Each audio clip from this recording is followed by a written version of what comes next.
Bab 45. Tikus tate ate ate tatat. Api keluar dari moncongnya seolah-olah sedang terbakar, dan hujan peluru menghantam unit apartemen tanpa ampun. Lubang peluru menandai dinding, dengan senapan sniper L-115A3 meninggalkan celah yang sangat besar di dalamnya. Namun, bahkan sebelum mereka melepaskan tembakan, Xiao Luo sudah pergi dari balkon.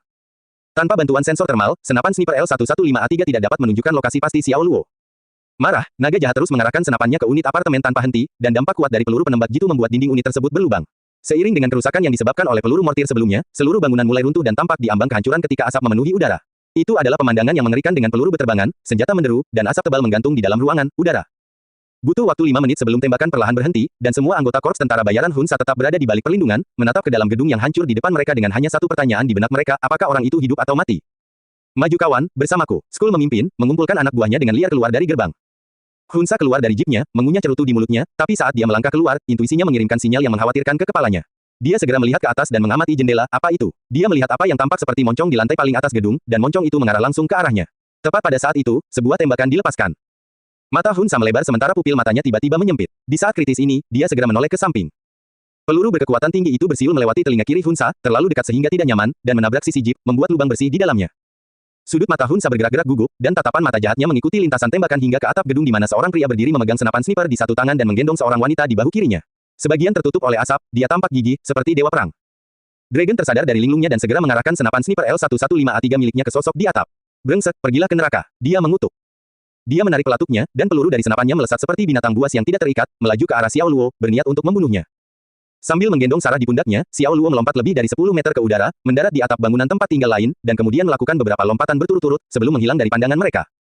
Ikuti dia, jangan sampai hilang dia. Dragon tidak punya niat untuk menyerah dan memimpin anak buahnya mengejar. Skull, yang bergegas masuk ke dalam bangunan tempat tinggal tetapi kemudian kembali tanpa menunjukkan apapun. Melihat telinga kiri Hunsa berdarah, Skull prihatin dan berkata, "Bos, kamu terluka." Hunsa melambaikan tangannya dan melihat dengan murung ke arah yang diambil Xiao Luo. "Ini hanya cedera ringan, jangan khawatir." Dia menggeram. Hunsa mengepalkan tangannya erat-erat. Ini adalah pertama kalinya dia bertemu Mi, saingan lamanya Xiao Luo, dan itu hampir menghabisinya. Dan masih terpatri dalam benaknya, gambaran aneh Xiao Luo menghantuinya. Menembak dengan senapan sniper di satu tangan dan melompat dari gedung ke gedung dengan seorang wanita di pundaknya, Mi memang lawan yang tangguh, monster yang dibesarkan oleh NSA. Sarah Mitch, Ele kehilangan kesadaran akibat trauma pertempuran. Ketika dia terbangun, dia hanya melihat kilauan api yang berkelap-kelip. Hari sudah malam. Karena terkejut, dia tiba-tiba duduk dan berteriak, "Tuan, Mi!" Saat itu, dia melihat pria dari negara Hua duduk di hadapannya, bersila dan bermeditasi dengan gumpalan asap putih membubung dari tubuhnya dan melingkar di udara. Dia tahu bahwa dia tidak boleh mengganggu Xiao Luo di saat seperti ini, jadi dia dengan bijak tetap diam. Tiba-tiba, hidungnya mencium aroma daging panggang. Dia melihat ke arah api dan melihat sepotong paha hewan terpanggang di atas api, dan aromanya sulit untuk ditolak. Grrr, perut Sarah Mitch, Ele tiba-tiba keroncongan, dan dia hanya bisa menelan dan menjilat bibirnya. "Aku meninggalkannya untukmu, jadi nikmati saja." Xiao Luo berbicara acuh tak acuh dengan mata masih tertutup. "Ini daging anjing," katanya. Ketika dia melarikan diri dari gedung bersamanya, dia melihat anjing serigala yang dia bunuh di sepanjang jalannya dan mengambilnya. "Terima kasih." Sarah langsung mengunyahnya. Dia sangat lapar sehingga dia mengambil seluruh bagian paha panggang, yang masih sedikit panas, dan menggerogotinya.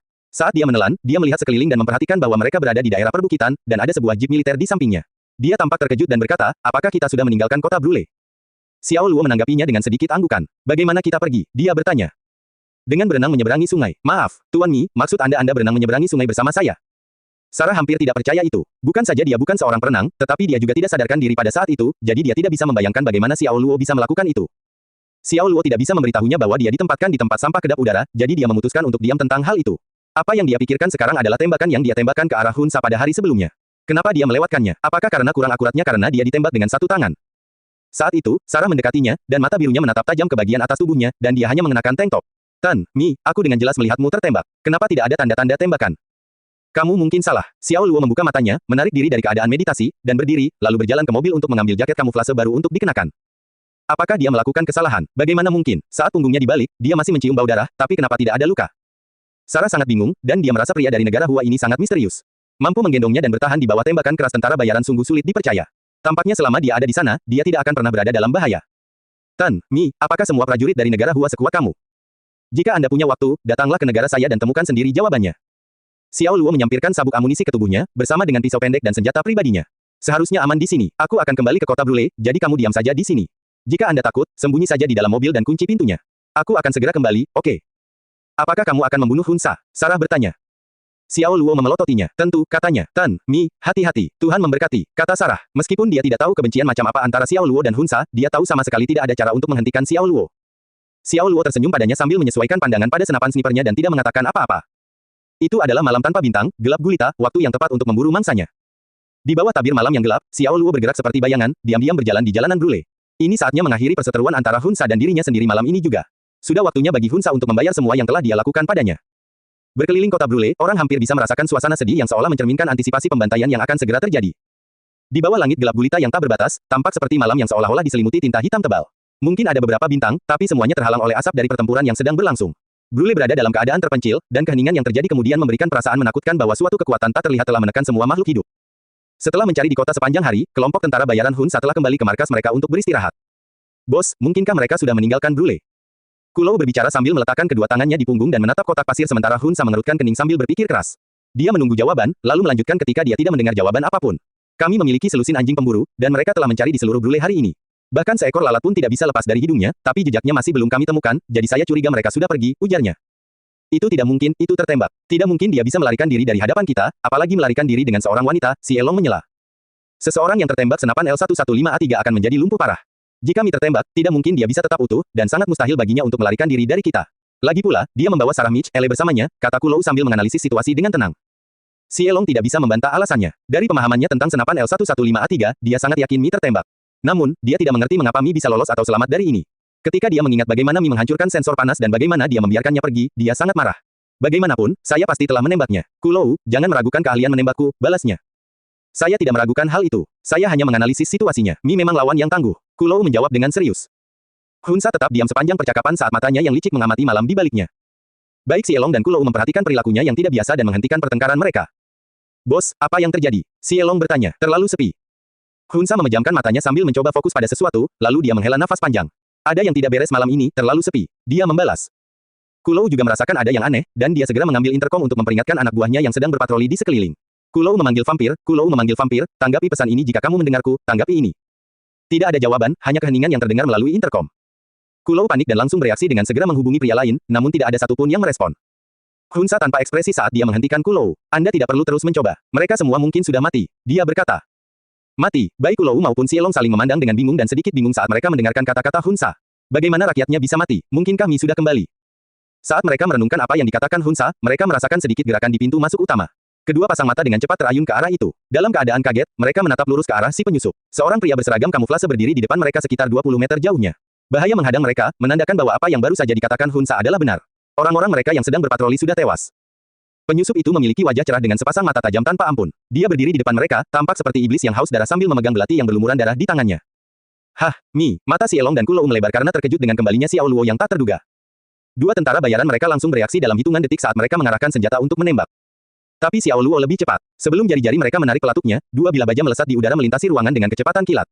Belati itu dengan fatal mengiris leher mereka dengan bersih. Dalam sekejap mata, kedua tentara bayaran yang terlatih itu roboh dalam genangan darah yang muncrat, dan tubuh mereka menggeliat sesaat sebelum mereka berdua terdiam. Menonton tanpa daya, si Elong dan Kulou berada dalam kondisi terkejut. Itu terjadi begitu cepat sehingga kedua anak buahnya tidak tahu apa yang menimpa mereka. Yakin dia telah mengirim mereka, Xiao Luo bahkan tidak melihat kedua pria yang terjatuh itu melainkan menatap langsung ke arah Hunsa. Dengan senyuman jahat di salah satu sudut bibirnya, Xiao Luo berkata, Hunsa, cukup sulit untuk menemukan kalian. Kami berbicara tahun lalu. Aku bilang aku akan melacakmu, menemukanmu secara langsung, dan membunuhmu. Apakah kamu ingat? Segera pulih dari pembantaian anak buahnya, Hunsa tertawa dan berkata, saya akui bahwa Anda cukup mampu, tetapi tahukah Anda mengapa saya menjadi bos mereka? Mengapa demikian? Xiao Luo bertanya pelan dengan nada yang memungkiri ketenangan yang terpancar. Alasannya adalah aku lebih kuat dari siapapun di antara mereka. Hunsa menjawab dengan percaya diri, dan saat dia selesai berbicara, aura ledakan keluar dari tubuhnya dan menghancurkan kacamatanya. Dia meraung liar dan menyerang Xiao Luo. Lengan kanannya terayun dengan kekuatan yang luar biasa dan bertujuan untuk menyerang dada Xiao Luo pada sudut yang vital. Xiao Luo tidak terganggu olehnya dan langsung membalas tinju Hunsa dengan miliknya. Ledakan. Kedua tinju itu bertabrakan dengan ledakan, menyebabkan Xiao Luo menenangkan diri setelah mundur beberapa langkah. Dia tenang dan sepertinya tidak mengalami cedera apapun akibat dampak pukulan tersebut. Di sisi lain, Hunsa mundur beberapa meter ke belakang dan hanya mendapatkan kembali keseimbangannya dengan bantuan si Elong dan Kulou. Bos, si Elong adalah orang yang pemalu tetapi melihat bos mereka kalah dari orang yang sangat dia benci, dia melemparkan kewaspadaan dan berteriak, bajingan, mati. Dia mengeluarkan belati tajam dari sarung di pinggangnya dan menyerbu ke depan ke arah Xiao Luo seperti binatang buas. Dalam satu tarikan napas, dia menyerang dengan serangkaian gerakan, menerjang dengan tusukan, tebasan, dan tebasan ke arah Xiao Luo. Dia menggunakan kekuatan batinnya untuk meningkatkan serangannya dengan kekuatan lebih. Xiao Luo berhasil menghindari setiap serangan, dan tepat sebelum dia hendak membalas, Kulou ikut bergabung dan menyerangnya seperti badak yang marah sambil mengeluarkan suara gemuruh di saat yang bersamaan. Ketika dia berada 10 langkah dari Xiao Luo, dia melompat ke udara dan melakukan tendangan lompat tinggi yang mengarah ke Xiao Luo. Xiao Luo mengerutkan kening, dengan cepat mengalihkan pandangannya dari satu pria ke pria lainnya. Dia memutar tubuhnya untuk menghindari belati Xiao Luo, dan kemudian, dengan senyum masam, dia melancarkan tendangan kuat ke arah Kulou. Ledakan. Kulou menerima dampaknya dan terbang kembali seperti layang-layang yang patah, menabrak dinding dengan keras. Saat terkena benturan, dia memuntahkan seteguk darah dan menyadari bahwa kaki kanannya patah. Itu dibengkokkan ke belakang dalam bentuk V, dengan darah muncrat dari luka yang tertusuk seperti air mancur. Dia merasakan sakit yang luar biasa, hingga mengeluarkan keringat dingin karenanya. Tapi dia menahannya dengan kesunyian yang penuh tekad. Dia berbaring tak berdaya menatap Xiao Luo, bertanya-tanya bagaimana manusia ini bisa memiliki kekuatan yang begitu besar. Monster macam apa Xiao Luo ini? Xielong benar-benar kehilangan akal dan menyerang Xiao Luo dengan panik dengan belatinya.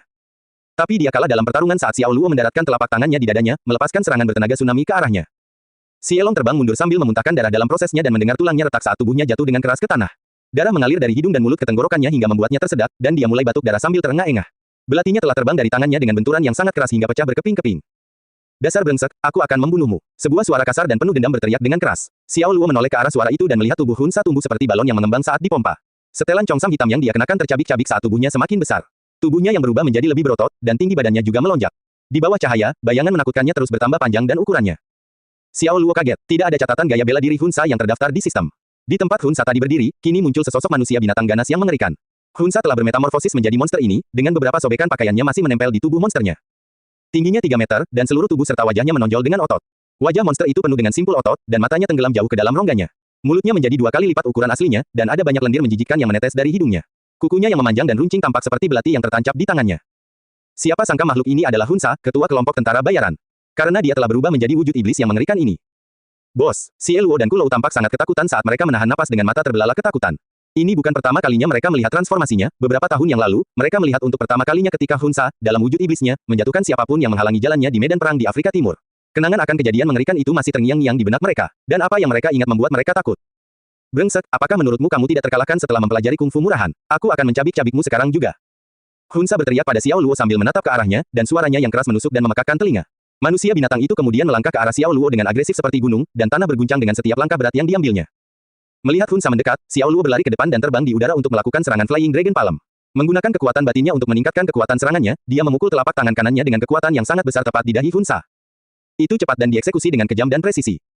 Hun Sa bereaksi dengan auman naga yang memekakkan telinga. Pasir dan debu berputar-putar seolah-olah tornado yang mengamuk melanda seluruh pangkalan. Hun Sa bergerak lebih lambat dalam wujud manusia binatang besarnya. Dia tidak cukup cepat untuk mengambil posisi bertahan dan menerima serangan langsung ke dahinya dari serangan telapak tangan Xiao Luo. Alih-alih membelah kepala Hun Sa dengan pukulan telapak tangannya, Xiao Luo terkejut sesaat karena dia telah menghantam permukaan dengan sangat keras hingga terasa seperti menabrak permukaan yang dilapisi berlian. Kepala Hun Sa masih utuh, dan manusia binatang itu tidak terpengaruh oleh serangan kuat yang akan membunuh binatang yang lebih kecil. Xiao Luo sedikit mengangkat alisnya menandakan tanda keterkejutan, saat dia menyadari bahwa Hun Sa adalah kekuatan yang harus diperhitungkan. Manusia binatang ini berbeda dari semua musuh masa lalunya. Mengaum, Hun Sa menggeram dengan ganas dan mengayunkan tangan kanannya ke arah dada Xiao Luo dengan kekuatan yang luar biasa. KPOW, dampak dari pukulan kuat itu membuat Xiao Luo terbang mundur, dan dia menabrak pilar beton.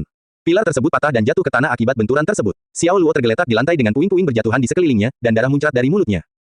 Dia merasa tidak enak saat terus batuk darah. Penglihatannya mulai kabur, dan dia merasakan sakit yang luar biasa seolah organ dalamnya mengalami trauma yang tak terbayangkan. Xiao Luo menyadari bahwa dia telah meremehkan kekuatan manusia binatang ini, dan dia menderita luka parah hanya dengan satu pukulan dari Hun Sa. Xiao Luo perlu menenangkan diri. Dia perlu fokus karena dia sekarang menyadari bahwa personel berpangkat tinggi dari Blackwaters ini adalah lawan yang tangguh. Meneguk, Xiao Luo dan Kulou menelan ludah mereka saat mereka gemetar ketakutan dan berkeringat dingin. Tidak ada manusia yang bisa selamat dari pukulan bosnya. Namun saat mereka melihat Xiao Luo bangkit dari tanah, mereka terkejut karena dia masih hidup dan sepertinya tidak terluka. Mereka saling memandang dengan kagum. Pria itu memiliki tubuh yang terbuat dari baja. Dia telah menghancurkan pilar yang terbuat dari beton dan masih berdiri sementara pilar itu telah pecah berkeping-keping. Xiao Luo juga monster. Hun Sa tampaknya memenangkan pertempuran, dan anak buahnya mulai bereaksi dengan semangat. Xiao Luo bersorak keras, "Bos, bunuh dia, bunuh bajingan ini." Hahaha, Hun Sa tertawa histeris sambil mendekati Xiao Luo. Tanah berguncang saat manusia binatang raksasa itu berjalan dengan langkah yang disengaja. Suara notifikasi sistem berdering di kepalanya karena menandakan bahwa dia telah sembuh total. Xiao Luo menyeka sisa darah dari mulutnya, dan dengan kaki terbuka, dia menghadapi lawannya. "Kamu masih bisa berdiri," Hun Sa berkata dengan kaget. Xiao Luo tertawa mengejek. "Kamu menyebut itu pukulan. Itu jauh dari pukulan mematikan," ejeknya. Hun Sa tertawa puas. "Ah, itu sempurna. Kami punya banyak waktu untuk bertanding," jawabnya. "Baiklah, ayo kita berdebat." Wajah Xiao Luo berubah menjadi keras dan dingin saat dia meluncur di udara seperti hantu, menyerang Hun Sa dengan kecepatan ekstrim. Xiao Luo mengambil beberapa langkah sebelum dia melompat di udara, lalu berputar saat dia mendekati lawannya, kaki kanannya menyerang secara berurutan yang mengarah ke pelipis Hun Sa. Kombinasi sempurna antara kekuatan dan kecepatan. Xiao Luo mendaratkan pukulannya ke pelipis Hun Sa dengan sempurna. Kecepatan dalam mengeksekusi tendangannya begitu kuat hingga menciptakan badai energi yang berputar di area tersebut seperti kekuatan alam yang merusak. Hun Sa berdiri tegak dan tidak bergerak sedikit pun setelah menerima tendangan tersebut. "Saya telah menyempurnakan Qigong keras. Tidak mungkin kamu bisa menyakitiku secara fisik." Dia mencibir. "Apakah begitu?" Xiao Luo menggunakan kekuatan teleportasinya, muncul beberapa meter jauhnya untuk mengambil pedang panjang di tanah, dan kemudian berteleportasi ke belakang Hun Sa. Xiao Luo menyalurkan kekuatan batinnya ke dalam pedangnya dan mendesis, "Dasar bodoh, mati." Xiao Luo mengangkat pedang dengan kedua tangannya dan mengayunkannya dengan sekuat tenaga. Denting, kilatan cahaya seperti pelangi terpantul dari pedang yang bersinar itu saat pedang itu membelah udara dan menusuk ke belakang kepala Hun Sa.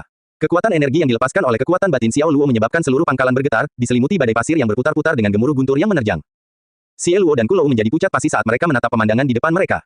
Kedua pria yang bertempur itu berasal dari negara Hua. Bagaimana negara ini secara misterius bisa menghasilkan ahli kungfu yang begitu menakutkan? Ketika badai energi mereda, dan debu mengendap, sebuah selokan terlihat, tertancap ke dalam tanah akibat serangan Xiao Luo. Xiao Luo telah menggunakan seluruh kekuatannya dalam serangan ini, dan dia tercengang melihat Hun Sa masih berdiri seperti gunung yang tak tertembus saat pasir dan debu berputar-putar di sekujur tubuhnya. Saya sudah mengatakannya sebelumnya, Anda tidak dapat menyakiti saya. Apakah kamu percaya padaku sekarang? Hun Sa berbalik dengan seringai di wajahnya. Dia meregangkan lehernya dan berkata, sekarang giliranku. Seperti banteng yang terpancing, dia menyerang Xiao Luo segera setelah dia berbicara. Dengan ukurannya yang lebih besar dan tingginya kini 3 meter, dia bergerak dengan kecepatan yang tak tertandingi. Xiao Luo dengan cepat mendapatkan kembali ketenangannya. Hun Sa memulai serangannya dengan membanting kepala Xiao Luo dan mencakar dadanya. Xiao Luo membalas serangan itu dengan pedangnya. Denting, denting, denting. Hun Sa menggunakan kuku cakarnya untuk mempertahankan diri dari pedang, menghasilkan cincin logam setiap kali senjata saling beradu. Itu menunjukkan kerasnya cakarnya. Pertarungan semakin sengit saat mereka bertukar serangan dengan pedang dan cakar di udara. Hun Sa memancarkan kekuatan yang menakutkan dan menjadi semakin ganas saat pertarungan berlanjut. Dia telah memasuki mode penghancur penuh dan menghancurkan segala sesuatu yang terlihat. Dia merobek dinding-dinding itu seolah-olah dinding itu selembut tahu. Puing-puing berserakan di mana-mana di tanah saat dia mengamuk di pangkalan. Xiao Luo telah menebus Tyrant Sword dari sistem, yang meningkatkan keterampilan meretasnya. Dia memegang pedang seperti lengan ketiga dengan skill ini dan bergerak seperti tsunami. Serangan hebatnya tampak seperti ombak yang menerjang bebatuan dan secara visual mengesankan. Perbedaan ukuran yang mencolok antara kedua pria yang sedang bertarung merupakan pemandangan yang tidak dapat dipercaya. Xiao Luo dan Kulou menahan napas dengan gentar saat mereka menyaksikan pertempuran sengit itu. Keduanya haus darah dan tak kenal lelah serta terbiasa dengan darah dan darah kental, namun apa yang mereka saksikan di luar imajinasi terliar mereka. Pertarungan itu begitu intens sehingga menyebabkan kehancuran yang sangat besar ketika kedua pria itu menghancurkan tembok dan segala sesuatu yang menghalangi jalan mereka.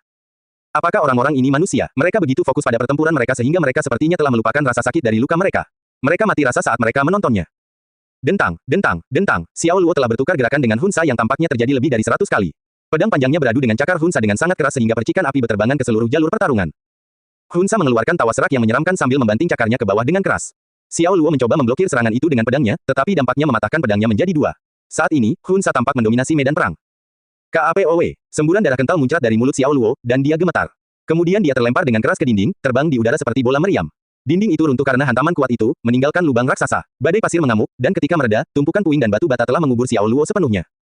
Hun Sa memukuli dadanya seperti gorila dan tertawa mencemooh. Keluarlah, bocah nakal. Ayo bersenang-senang lagi. Dia menangis. Matanya yang cekung berkilau karena haus darah dalam kemarahannya yang hiruk pikuk untuk menghabisi lawannya. Saat dia menyeringai, lendir keluar dari hidungnya, terus-menerus menetes dari wajahnya ke tanah. Itu adalah pemandangan yang menjijikan. Ledakan, tumpukan puing pecah saat Xiao Luo muncul dari bawahnya. Saat awan debu mereda, Xiao Luo berdiri berlumuran darah tetapi tampak tenang dan sepertinya tidak terpengaruh oleh serangan itu.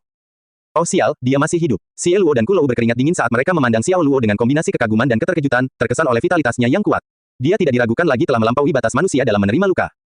Hun Sa sedikit bingung, tapi dia segera pulih dan mencibir, kamu benar-benar ulat, bukan? Tidak buruk, tidak buruk, hahaha. Hun Sa, Xiao Luo berteriak dengan marah sambil mengatupkan giginya, darah mengalir keluar dari satu sisi mulutnya. Dengan tubuh yang tampak lemah, dia menyerang seperti banteng yang mengamuk menuju Hun Sa. Saat Xiao Luo terbang menuju Hun Sa, tubuhnya mulai menjadi lebih kuat. Dipicu oleh kemarahannya yang sangat besar, dia melancarkan serangannya terhadap Hun Sa. Hahaha. Hun Sa mengangkat kepalanya dan meraung ke arah langit sambil mengaktifkan qigong kerasnya sepenuhnya. Dia berdiri diam, siap menerima pukulan Xiao Luo secara langsung. Satu-satunya tujuan dia adalah membuat Xiao Luo benar-benar putus asa sehingga dia bisa menghancurkannya baik secara fisik maupun mental. Namun, dia terlalu percaya diri dan membayar harganya dengan darah. Xiao Luo telah menyalurkan setiap kekuatan batinnya ke dalam pukulan ini, yang menghasilkan kemampuannya untuk melepaskan serangan yang sangat dahsyat yang jauh lebih unggul dari peluru. Akibatnya, pukulan ini menusuk tubuh Hun Sa hingga menembus punggung bawahnya, menyebabkan muncrat darah dalam jumlah besar. Bocah nakal. Hun Sa melebarkan matanya tak percaya dan kemudian menjadi semakin marah pada Xiao Luo. Melepaskan raungan utama dari tenggorokannya, dia meraih bahu Xiao Luo erat-erat dengan kedua tangannya. Dengan kukunya yang tajam menusuk daging Xiao Luo, Hun Sa dengan paksa mendorongnya menjauh. Xiao Luo tidak dapat menghindari serangan ini, dan tubuhnya mulai berputar saat dia terbang di udara. Hun Sa sangat marah sekarang, dan dia melanjutkan serangannya bahkan sebelum Xiao Luo mendarat. Dia mencekik Xiao Luo lagi di tenggorokannya dengan tangannya. Dia kemudian memilih cara yang paling kejam untuk menghancurkan Xiao Luo saat dia meluncur ke arah tembok. Ledakan, ledakan, ledakan. Kulou dan Xiao Luo tersentak saat mereka menyaksikan tembok dirobohkan selama pertempuran sengit. Bos mereka sungguh menakutkan, dan jika lawannya adalah manusia biasa, pria itu pasti sudah berubah menjadi genangan saus daging sekarang. Keheningan singkat pun terjadi, tidak ada yang bergerak, dan kemudian Xiao Luo terbang keluar dari kegelapan. Terbukti, Hun Sa telah mengusirnya. Dengan tubuhnya berlumuran darah dan debu serta pakaiannya yang robek parah, dia mirip dengan mayat-mayat yang terkena serangan bom di zona perang. Xiao Luo meludahkan darah saat dia berjuang untuk bangun. Xiao Luo dan Kulou benar-benar tercengang dan merasa merinding. Mereka mengira Xiao Luo sudah mati sekarang, tapi pria itu tidak mau mati. Vitalitasnya sungguh luar biasa, dan apa yang mereka saksikan malam ini tidak masuk akal. Itu adalah pemandangan yang menakutkan. Dengan terengah-engah, manusia binatang Hun Sa juga muncul dari lubang. Darah mengalir deras keluar dari tubuhnya, dan lebih banyak lendir mengalir dan menetes dari hidungnya saat dia terengah-engah. Menginjak, menginjak, menginjak. Dia berjalan menuju Xiao Luo, dan seluruh markas berguncang dengan setiap langkah yang dia ambil. Ketika dia akhirnya sampai di hadapan Xiao Luo, manusia binatang itu menginjak kepala lawannya dengan kejam. Hancur, plus. Kepala Xiao Luo tenggelam ke dalam tanah dengan kekuatan sedemikian rupa sehingga menciptakan lubang raksasa. Puing-puing berterbangan di seluruh pangkalan, dan saat mereda, separuh kepala Xiao Luo terlihat terkubur di dalam lubang ini.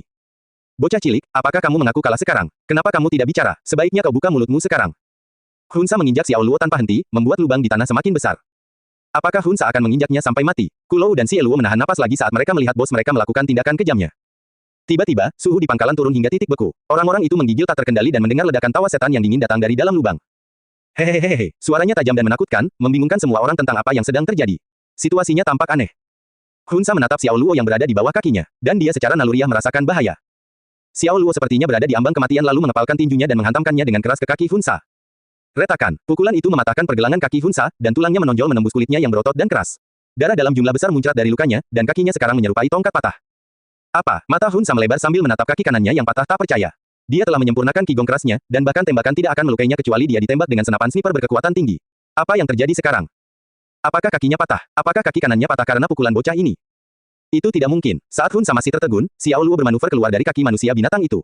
Dia memutar dengan kaki kirinya dan memutar tubuhnya sambil melancarkan tendangan ganas ke arah tubuh Hunsa dengan kekuatan yang kuat.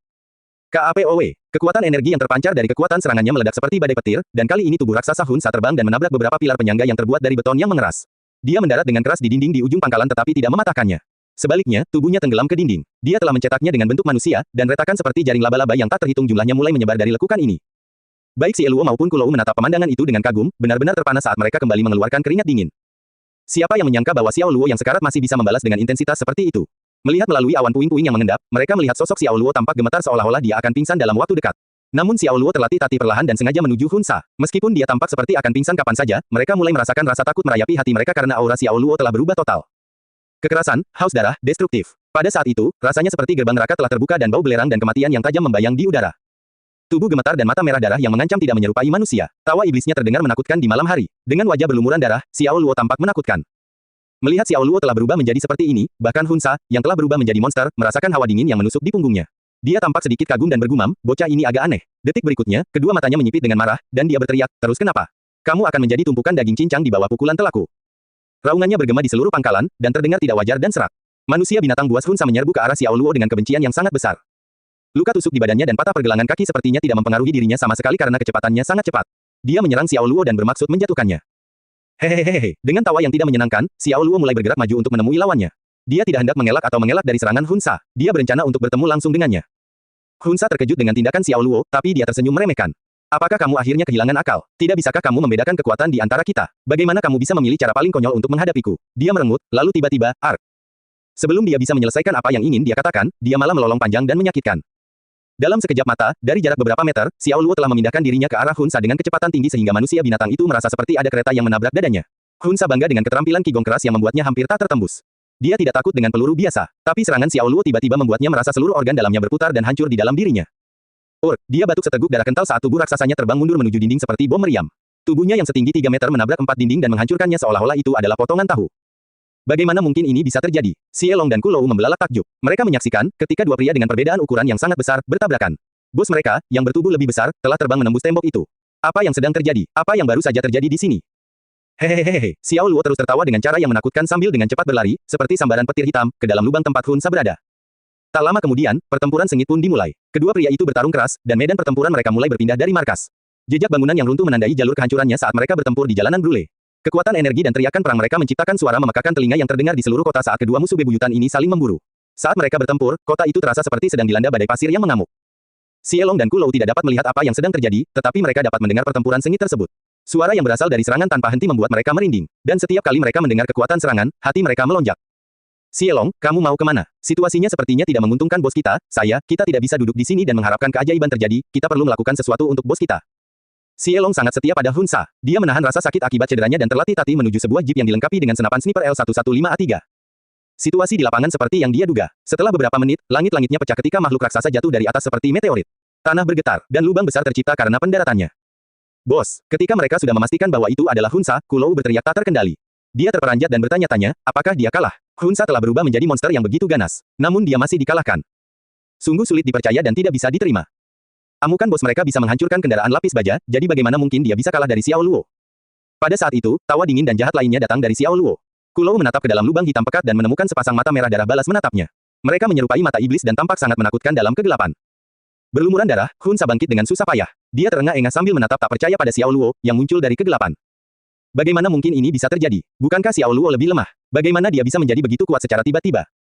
Setiap pori-pori Hunsa mengeluarkan keringat dingin yang tak terkendali saat dia bertanya-tanya tentang hasil pertemuan epik mereka. Cara Xiao Luo melawannya seperti mesin perang yang menjadi gila, menyerang dengan kekerasan yang tidak terkendali dan tidak rasional. Semua yang dilakukan Xiao Luo adalah karena naluri bertahan hidup, dan dia menggunakan tubuhnya sebagai senjatanya. Ada luka dalam di mana-mana di tubuh Hunsa, dan ini semua adalah ulah Xiao Luo. Xiao Luo telah mencabik-cabik dagingnya, hanya dengan jari-jarinya. Xiao Luo terlatih-tatih perlahan, selangkah demi selangkah seolah dia akan jatuh kapan saja.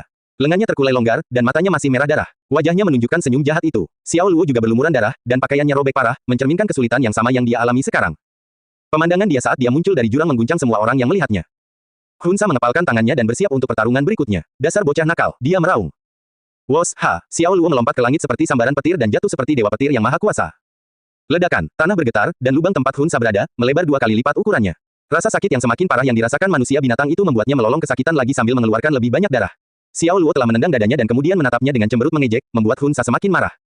Penghinaan, ketakutan, kemarahan, emosi negatif seperti itu mulai membanjiri kepala Hunsa. Hunsa tidak lagi mempunyai kekuatan untuk membalas, dan dia tertawa mengejek diri sendiri. Apakah aku membebaskan binatang buas ini dari dalam bocah kecil itu secara tidak sengaja? Dasar monster sialan, dia mengeluh. Dia tidak akan pernah percaya bahwa pria di hadapannya ini adalah Xiao Luo. Sebagai balasannya, Xiao Luo menjawab dengan hentakan yang kuat dan berat. KABOOM, diameter lubang bertambah lagi saat bebatuan berterbangan. Pukulan terakhir ini menyebabkan Hunsa kembali ke keadaan semula. Tubuhnya mengempis seperti balon, mengembalikannya ke bentuk manusia. Brengsek, pergilah ke neraka. Pada saat itu, Si Elong telah naik ke jeep dan mengarahkan pandangan senapan sniper L115A3 ke arah Xiao Luo. Dia mendengus putus asa saat melepaskan tembakan. Bang, peluru itu terbang keluar dari larasnya, dan nyala api yang meledak berkobar saat lolos dari moncongnya, melesat menuju kepala Xiao Luo. Suara menusuk saat peluru melaju mirip dengan jeritan binatang buas. Pernyataan bahwa kematian sedang dalam perjalanan. Suara yang mengancam akan membuat siapapun yang mendengarkannya merinding.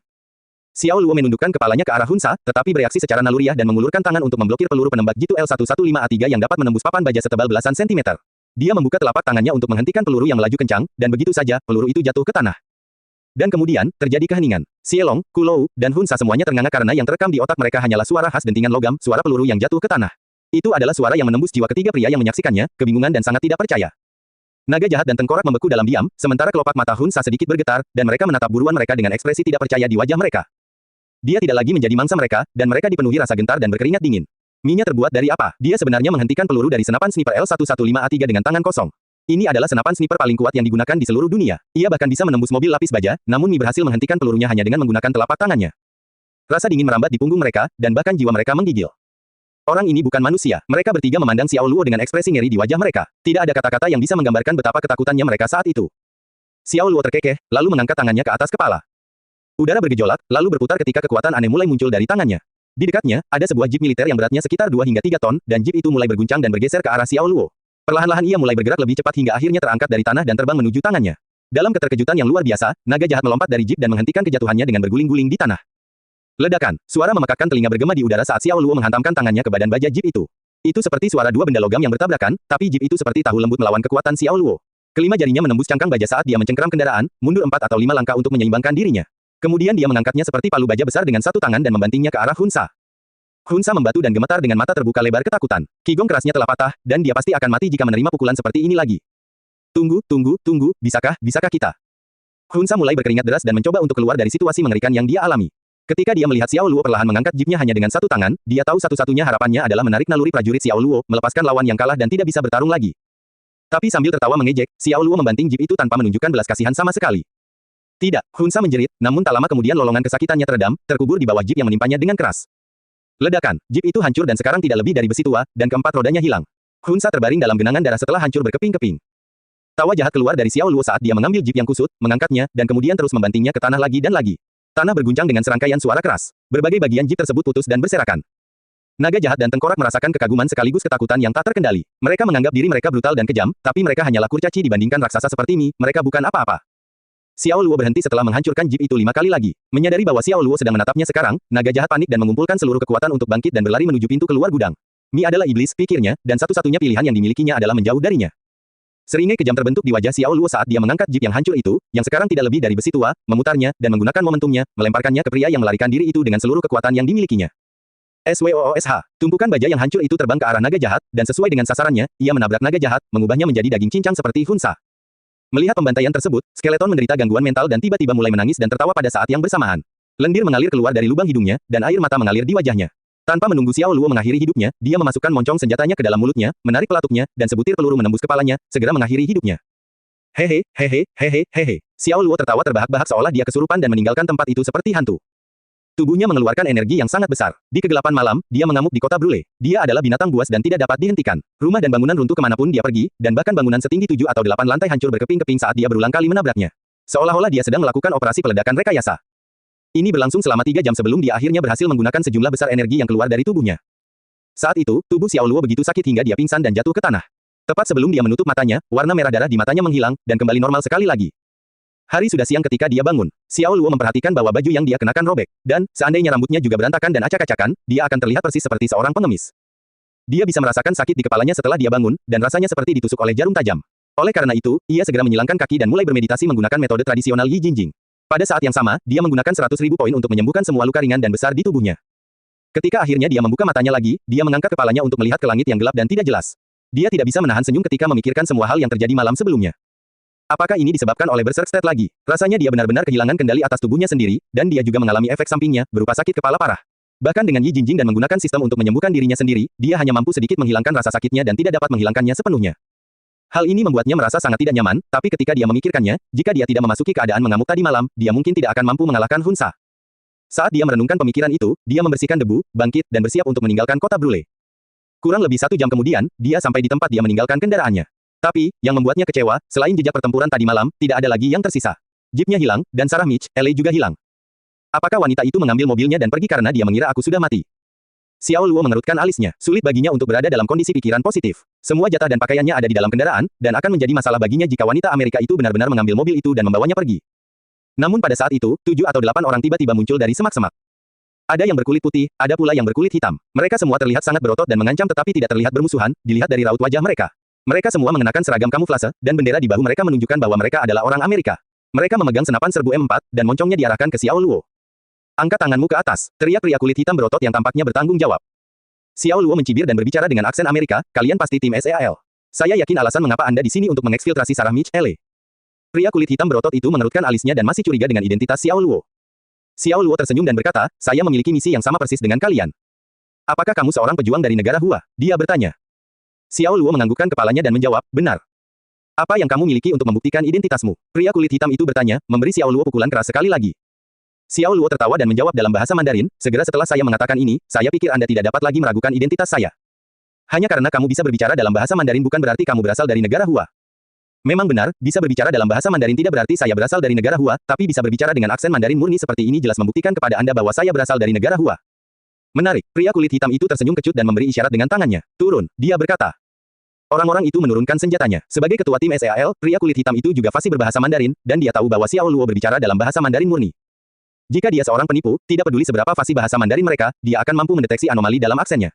Selain itu, saat mereka berhubungan dengan keluarga Mitch, LA, mereka sudah mengetahui bahwa ada seseorang dari Hua Nation yang juga ada di sini untuk mengawasi Sarah Mitch, LA, jadi tidak perlu meragukan identitas Xiao Luo. Deru kendaraan terdengar, dan jaraknya semakin dekat. Xiao Luo mengangkat matanya untuk melihat dan dipenuhi dengan perasaan campur aduk. Sarah Mitch, LA telah kembali dengan mobil militer yang dimilikinya, dan anggota wanita lain dari tim SEAL duduk di kursi penumpang. Tan, Mi, aku sangat senang melihatmu kembali hidup. Sarah melompat keluar dari jeep. Dia terlihat sangat bahagia dan bersemangat saat dia berlari menuju Xiao Luo dan memeluk Xiao Luo. Xiao Luo tidak mengatakan apa-apa, tapi tentu saja, dia juga tidak akan pergi. Misi yang diberikan NSA kepadanya merupakan prioritas utama sekarang setelah Hunsa meninggal. Dia harus memastikan wanita di depannya ini meninggalkan zona perang ini dengan selamat, apapun yang terjadi. Sarah dengan cepat memperkenalkan Xiao Luo kepada pria kulit hitam berotot itu. Kapten Powell, dia adalah pejuang dari bangsa Hua yang saya ceritakan kepada kalian, Tuan. Mi, katanya. Saya sudah menduganya, Nona Sarah. Powell menganggukkan kepalanya untuk menunjukkan rasa hormatnya dan kemudian mengulurkan tangannya kepada Xiao Luo. Nama saya Powell Smith, senang bertemu dengan Anda, Pak Mi, ujarnya. Aku juga sangat senang bertemu denganmu, jawab Xiao Luo sambil menjabat tangannya untuk saling menghormati. Dia pikir itu hanya jabat tangan biasa, tetapi begitu dia menjabat tangannya, Xiao Luo sedikit mengernyitkan alisnya. Pria kulit hitam berotot bernama Powell ini tiba-tiba meningkatkan cengkramannya. Meski tertegun sebentar, Xiao Luo tetap tenang dan meningkatkan cengkramannya juga. Powell memiliki tangan yang besar, dan dia pikir ini cukup untuk mempermalukan Xiao Luo, yang terlihat lemah. Ketika membandingkan kekuatan cengkeraman mereka, dia yakin bahwa dia lebih unggul, tetapi pada detik berikutnya, warna wajahnya berubah tiba-tiba. Tangan pihak lain seperti tang baja yang mencengkeramnya tanpa melepaskannya. Kekuatan semacam itu membuatnya sulit untuk menahannya, dan kelima jarinya terjepit dalam sekejap. Dia merasakan tulang di jarinya hampir retak. Tan, Mi, apa yang sedang kalian lakukan? Sarah bertanya. Dia melihat ke arah mereka berdua, berpegangan tangan erat satu sama lain, dan menyadari ada sesuatu yang tidak beres. Xiao Luo tertawa kecil dan melepaskan tangannya. Saya rasa saya cukup akrab dengan Pak Powell meskipun ini adalah pertemuan pertama kami. Rasanya seperti bertemu teman lama sekali, ujarnya. Powell dengan cepat pulih dari keterkejutannya dan menjawab, Mi benar, meskipun kami adalah pejuang dari dua negara berbeda, kami tetap rukun meskipun ini adalah pertemuan pertama kami. Aneh sekali. Kemudian, dia mencoba yang terbaik untuk menjaga senyuman di wajahnya, tetapi tangannya terasa sakit dan mati rasa, dan dia bahkan sedikit gemetar. Dia pikir dia bisa mempermalukan Xiao Luo, tetapi hampir membodohi dirinya sendiri, dan dia hampir tidak bisa mengendalikan raut wajahnya sekarang. Sarah Mitchell mungkin tidak tahu, tapi anggota tim pasukan khususnya bisa melihat dengan jelas apa yang terjadi di sana. Benar, ini memang sangat aneh. Xiao Luo tersenyum kecil. Tidak disangka dia mencoba mempermalukannya meskipun mereka baru saja bertemu. Ini hanya menunjukkan bahwa apa yang diperingatkan Ji Xiying kepadanya adalah benar, dan anggota tim American SEAL tidak memiliki kesan yang baik terhadap tentara dari Hua Nation. Mereka selalu memperlakukan bangsa Hua sebagai musuh khayalan selama latihan, sehingga mengkondisikan tim SEAL untuk memperlakukan mereka sebagai musuh. Pada saat ini, seorang pria kulit putih yang sangat tinggi menonjol. Dia memandang Xiao Luo dengan mata menyala-nyala dan bertanya, Tuan, Mi, kenapa kamu terlihat begitu menyedihkan? Pakaianmu robek-robek, bahkan puting di dadamu pun terlihat. Apakah kamu dirampok oleh seseorang? Setelah mengatakan itu, seluruh anggota tim SEAL mulai terkikik. Xiao Luo memandang Sarah dan bertanya, orang ini. Rice Broly, dia wakil kapten mereka. Sarah baru bertemu dengan anggota tim SEAL tadi malam, namun dia sudah mengenal setiap anggota, menjelaskan mengapa dia mengetahui namanya. Setelah membalas Xiao Luo, dia kemudian menoleh ke Rice dan berkata, Letnan Rice, Tuan Mi pergi ke kota Brule tadi malam untuk bertarung dengan korps tentara bayaran Hunsa. Saya sudah menjelaskan semuanya kepada kalian semua dengan jelas, lalu mengapa kalian sengaja menanyakan pertanyaan ini? Apakah kalian mencoba mengejek Tuan Mi? Mengejek dia, dia menyeringai dan berpikir, bukankah itu cukup jelas? Rice mengangkat alisnya dan menunjukkan senyum masam di wajahnya. Dia hanya bisa mengatakan itu dari dalam tetapi tidak bisa mengatakannya dengan lantang. Dia melirik Xiao Luo dan berkata, tidak, kami tidak mencoba mengejek Tuan Mi. Kami benar-benar prihatin tentang dia. Maksudku, kami semua di sini berpakaian bagus, tapi Pak Mi terlihat seperti pengemis yang biasa kamu lihat di jalanan, jadi kami kasihan padanya. Jika itu masalahnya, maka Anda tidak perlu mengkhawatirkan saya, Tuan Rice.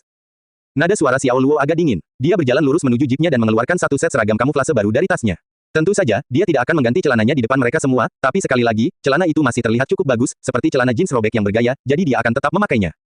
Prajurit bangsa Hua ini cukup menarik, pikir Rice dalam hati. Rice dan anggota lainnya melirik ke arah Powell, menyiratkan agar dia memperhatikan sikap seperti apa yang harus dia terapkan saat berbicara dengan Xiao Luo. Powell memandang Xiao Luo dengan tegas dan bertanya, Tuan, Mi, bagaimana situasi Hunsa dan pasukan tentara bayarannya? Kau bisa melupakan Hunsa dan tentara bayarannya. Kamu tidak perlu mengkhawatirkannya lagi, kata Xiao Luo sambil menarik resletingnya dan mulai mengancingkan ke mejanya. Apa yang kamu maksud dengan mengabaikan mereka? Bisakah mereka tidak lagi melacak Nona Sarah? Powell bertanya sambil mengerutkan alisnya. Xiao Luo terus mengancingkan kancing di lehernya, lalu dia tersenyum dan berkata, saya rasa kamu bisa mengatakan itu. Tan, Mi, kamu meremehkan mereka. Keterampilan tempur individu mereka setara dengan kita, dan kemampuan mereka untuk melacak seseorang adalah yang terbaik. Penangguhan ini hanya bersifat sementara, dan tidak akan memakan waktu lama sebelum mereka mulai mengejar Nona Sarah lagi seperti sekelompok serigala kelaparan, kata Powell. Xiao Luo tersenyum kecil tetapi tidak mengatakan apapun. Dia tidak mau repot-repot menjelaskan secara detail dan menjelaskan semuanya kepada sekelompok tentara Amerika ini. Dia berbalik ke arah Sarah dan berkata, saya berasumsi Anda sedang menuju ke pangkalan pesisir tempat tentara Amerika mengungsi. Sarah menganggukkan kepalanya dan menjawab, benar. Kalau begitu, aku akan mengantarmu sampai sejauh ini, kata Xiao Luo. Saya sangat berterima kasih kepada Anda, Tuan Mi. Jika saya memiliki kesempatan di masa depan, saya akan pergi ke Hua Nation dan menemui Anda di sana, kata Sarah. Meskipun dia memiliki tim SEAL yang melindunginya dan memastikan dia aman, dia masih merasa jauh lebih aman jika ada Xiao Luo. Sarah, kami di sini, kamu tidak benar-benar membutuhkannya lagi, kata satu-satunya petarung wanita di tim tersebut. Fitur wajahnya terlihat cukup bagus, tapi itu hanya jika Anda melihatnya secara terpisah dan tidak jika Anda melihatnya secara keseluruhan. Sekilas, dia tampak seperti laki-laki. Kulitnya tampak kemerahan, namun kasar, dan kedua sisi pipinya berkerut. Penampilannya sangat biasa, dan satu-satunya hal yang patut disebutkan adalah sosoknya, dia berlekuk tapi tidak gemuk. Mina, Pak Mi sangat cakap. Jika bukan karena dia, para iblis dari korps tentara bayaran Hunsa itu pasti sudah menghabisiku kemarin. Dia juga orang yang dikirim kakekku dari negara Hua untuk menyelamatkanku. Sepanjang yang menyangkut diri saya. Sarah, yang kamu butuhkan hanyalah kami. Kami lebih dari cukup. Mina mengulangi ucapannya dengan nada yang lebih kasar. Dia berjalan menuju Xiao Luo dan memandangnya dengan arogan. Tan, Mi, Kan, Anda telah menyelesaikan misi Anda di sini. Mulai sekarang, keselamatan Nona Sarah tidak ada hubungannya lagi denganmu. Kamu bisa pergi sekarang. Xiao Luo tercengang oleh keterus-terangannya tetapi bereaksi dengan senyuman. Saya mendengarkan perintah yang diberikan kepada saya dari atas, dan misi yang mereka berikan kepada saya adalah untuk menjaga Sarah Mitchell. Sebelum kami tiba di pangkalan pantai Amerika, saya tidak akan pergi, jawabnya. Dia mengingatkan dirinya sendiri bahwa dia adalah anggota NSA. Gu Zhengguo memberinya misi ini sebagai kesempatan untuk membunuh Hunsa. Sekarang Hunsa sudah mati, melindungi Sarah Mitchell adalah misi penting baginya, dan tidak ada hal lain yang penting. Selain itu, dia tidak tahan dengan wanita yang sombong dan berpenampilan laki-laki ini, dan jika dia melakukan sesuai dengan apa yang dikatakannya, dia bukanlah Xiao Luo. Bagus, itu sangat bagus, sebenarnya, itu sangat bagus. Mina, dengan ekspresi dingin di wajahnya, berbalik dan meraung saat dia mengambil 2 langkah cepat, dan dalam sekejap, melepaskan tendangan memutar yang ganas. Tekniknya sempurna saat dia memutar dengan satu kaki saat dia berbalik dan mengarahkan kakinya tepat ke pelipis Xiao Luo. Tendangannya dieksekusi dengan baik dan dilakukan dengan kekuatan yang sangat besar. Powell, pria kulit hitam berotot, langsung bereaksi. Mina, berhenti di situ. Dia berteriak. Wos, ha, plus. Kaki kanan Mina hanya berjarak 5 cm dari pelipis Xiao Luo, tapi dia menghentikannya dalam sekejap. Itu mengirimkan hembusan udara yang menyingkirkan poni di depan dahi Xiao Luo. Xiao Luo menatap tajam ke arah wanita ini tanpa bergerak sedikit pun. Dia pasti akan memastikan dia membuat wanita ini menyesal dilahirkan ke dunia ini jika kakinya bergerak 1 inci lagi. Apa yang sedang Anda coba lakukan? Sarah berteriak pada Mina sambil mendorongnya menjauh. Untuk membela Xiao Luo, dia buru-buru mengulurkan tangannya dan menempatkan dirinya di depannya. Mina meliriknya dengan dingin dan berkata, aku ingin dia tahu bahwa bahkan wanita sepertiku pun bisa dengan mudah menjatuhkannya, dan tidak ada alasan baginya untuk ikut serta lagi. Dengan adanya dia hanya akan menjadi pembuat onar bagi seluruh tim, dan dia hanyalah beban. Mina, bagaimana kamu bisa mengatakan itu? Rice memasang ekspresi mengejek di wajahnya. Saya yakin Amerika dan negara Hua adalah 2 negara yang memiliki hubungan yang baik, katanya, bagaimana Anda bisa memandang rendah Tuan Mi, yang datang jauh-jauh dari negara Hua? Bagaimana Anda bisa mengatakan bahwa dia akan menjadi beban? Itu keterlaluan, Anda tidak boleh mengatakan hal seperti itu. Dia benar, Mina, kamu sudah jauh dari sana. Tan, Mi adalah pejuang dari negara Hua, bagaimana dia bisa menjadi beban? Prajurit dari negara Hua dapat dengan mudah menjatuhkan 10 dari kita sendirian. Benar, bangsa Hua selalu menempati posisi pertama di kompetisi Raja Prajurit Internasional yang diadakan setiap 5 tahun sekali. Bangsa Hua adalah negara yang dikenal menghasilkan raja dari semua prajurit. Tidak mungkin negara kita bisa bersaing dengan mereka. Semua anggota lainnya memasang senyum lucu dan mengejek di wajah mereka. Mereka dapat dengan jelas mengatakan bahwa wakil Kapten Rice baru saja ikut campur, dari penekanannya pada 3 kata, menjadi beban. Selain itu, nada yang digunakannya menggurui dan syarat sarkasme. Sejujurnya, Xiao Luo sama sekali tidak marah. Sebaliknya, dia ingin tertawa. Xiao Luo ingin menertawakan betapa kekanak-kanakan tentara Amerika ini. Dia tidak akan melakukan apapun terhadap mereka selama mereka tidak melewati batas. Namun jika mereka melewatinya, Tuhan tolonglah mereka, karena dia akan mengirim mereka menemui pencipta mereka tanpa ragu-ragu. Sarah menatap tim SEAL dengan marah. Saya tidak akan pergi bersama kalian jika berani mengejek Pak Mi lagi. Saya akan melihat bagaimana Anda melaporkan hal ini kepada atasan Anda dan seperti apa laporannya kepada keluarga Mitch Ele. Dia mendesis. Raut wajah anggota tim SEAL langsung berubah. Mereka masih harus memikirkan perasaan Sarah Mitch Ele. Powell terbatuk sedikit, berdiri, dan mencoba menenangkan keadaan. Baiklah, Pak Mi memiliki tujuan yang sama dengan kita. Kita semua di sini untuk melindungi dan memastikan Nona Sarah meninggalkan tempat ini dengan selamat, katanya, kita bisa dianggap sebagai kawan berdasarkan tujuan bersama ini, dan karena kita adalah kawan, kita harus tetap bersatu. Benar, saya sangat setuju dengan apa yang baru saja dia katakan. Rice berkata sambil segera mengangkat kedua tangannya, menenangkan komandannya. Sisanya mengangguk setuju, tapi Mina memelototi Xiao Luo dan memalingkan muka darinya. Powell tertawa dalam upayanya meredakan situasi. Tan, Mi, jangan salahkan dia. Beberapa tahun yang lalu, ketika Mina mengikuti kompetisi Raja Prajurit Internasional, dia hampir memenangkan kompetisi tersebut, tetapi salah satu tentara dari negara Hua berhasil menyusulnya. Dia akhirnya mendapatkan tempat kedua, jelasnya, dia terus memikirkannya sejak saat itu, itulah sebabnya Mina tidak terlalu ramah setiap kali dia bertemu tentara dari negara Hua, tapi jangan dimasukkan ke dalam hati. Xiao Luo tidak mengatakan apapun, mendengus sedikit sebelum melompat ke jeepnya sendiri. Baik itu Powell atau Rice, atau salah satu anggota tim SEAL, mereka semua adalah serigala yang menyamar dan seperti burung. Kualitas unik apa yang mereka miliki sehingga mereka bisa meremehkan tentara dari negara Hua? Mari kita bermain-main, dan kita lihat siapa yang akan tertawa terakhir, pikirnya. Saya akan masuk ke kendaraan Pak Mi. Sarah memilih untuk berkendara bersama Xiao Luo. Dia segera membuka pintu dan masuk ke kursi penumpang. Kolonel, orang dari Hua Nation ini cukup arogan. Haruskah kita mencari kesempatan untuk memberinya pelajaran yang baik? Rice berbisik kepada Powell. Powell berteriak padanya, jangan main-main. Kami belum berperang melawan negara Hua. Apa yang kamu coba lakukan di sini? Mencoba menyerang batu api yang memicu perang. Apakah kamu tidak melebih-lebihkan sedikit di sini? Mengapa bangsa Hua berperang dengan kita demi satu tentara? Beras menjawab. Rice tidak setuju dan melanjutkan dengan mengatakan, saya yakin mereka tidak akan punya nyali untuk melakukannya. Mereka hanya mampu mengkritik orang lain di panggung internasional. Kamu tidak tahu apa-apa. Bangsa Hua sekarang bukanlah negara yang sama yang dipengaruhi oleh fasisme di masa lalu. Mereka bukan lagi negara yang membiarkan martabat mereka diinjak-injak. Mereka telah terbangun dari mimpi tidak realistis yang telah berlangsung selama lebih dari 1000 tahun. Anda tidak dapat meremehkan negara ini, apapun yang terjadi, balas Powell. Ya, tentu saja, Rice hanya sekedar basa-basi, tapi jauh di lubuk hatinya, dia tidak setuju dengan apa yang baru saja dia katakan. Kamu seharusnya tidak menghentikanku lebih awal. Aku ingin memastikan aku mempermalukannya, Mina merengut. Mina, percayalah, aku merasakan hal yang sama terhadap tentara dari negara Hua seperti kamu. Namun terkadang kita tidak bisa terlalu terburu-buru. Jadi bagaimana jika kamu mempermalukannya di sini? Yang Anda lakukan hanyalah memuaskan kecemasan Anda dan membuat Anda merasa sedikit lebih unggul. Kali ini, tujuan kami adalah melindungi Sarah Mitch Ele, dan tidak ada yang lebih penting daripada menyelesaikan misi kami. Jadi saat ini, kita harus mengesampingkan segala perasaan tidak enak dan bekerja sama dengannya, kata Powell. Mina menganggapnya sedikit lucu. Apa, bekerja sama dengannya? Kita berdelapan di sini harus bekerja dengan orang yang satu ini. Dia menangis. Tidak, jangan meremehkan dia. Prajurit bangsa Hua bernama Mi ini tidak sesederhana kelihatannya, jawab Powell. Hanya memikirkan tentang bagaimana dia mencengkeram Xiao Luo dengan erat sebelumnya, namun Xiao Luo telah mencengkeramnya lebih erat, dia sepertinya tidak dapat memahami apa yang sedang terjadi. Dia tidak bisa mengerti bagaimana pria berpenampilan lemah seperti itu bisa memiliki kekuatan kasar seperti binatang buas. Tim SEAL membawa 2 kendaraan militer, dan untuk menghindari ketahuan, mereka memutuskan untuk menyembunyikannya di dalam hutan. Sekarang mereka sedang menuju pangkalan pantai, mereka membutuhkan kendaraan, dan di atas jeep Xiao Luo, mereka akan memiliki 3 kendaraan. Xiao Luo melihat ke arah tim SEAL saat mereka menaiki kendaraan mereka, helm balistik, kacamata night vision, rompi anti peluru, senapan serbu, peredam suara, senjata samping 45 mm, peluncur granat M79, pisau tempur, senapan Gatling, dan daftar lengkap senjata buatan Amerika, senjata. Xiao Luo berpikir, di sini hanya untuk menyelesaikan misi ini, dan mereka sudah membawa semua barang rumah tangga mereka, sungguh menarik.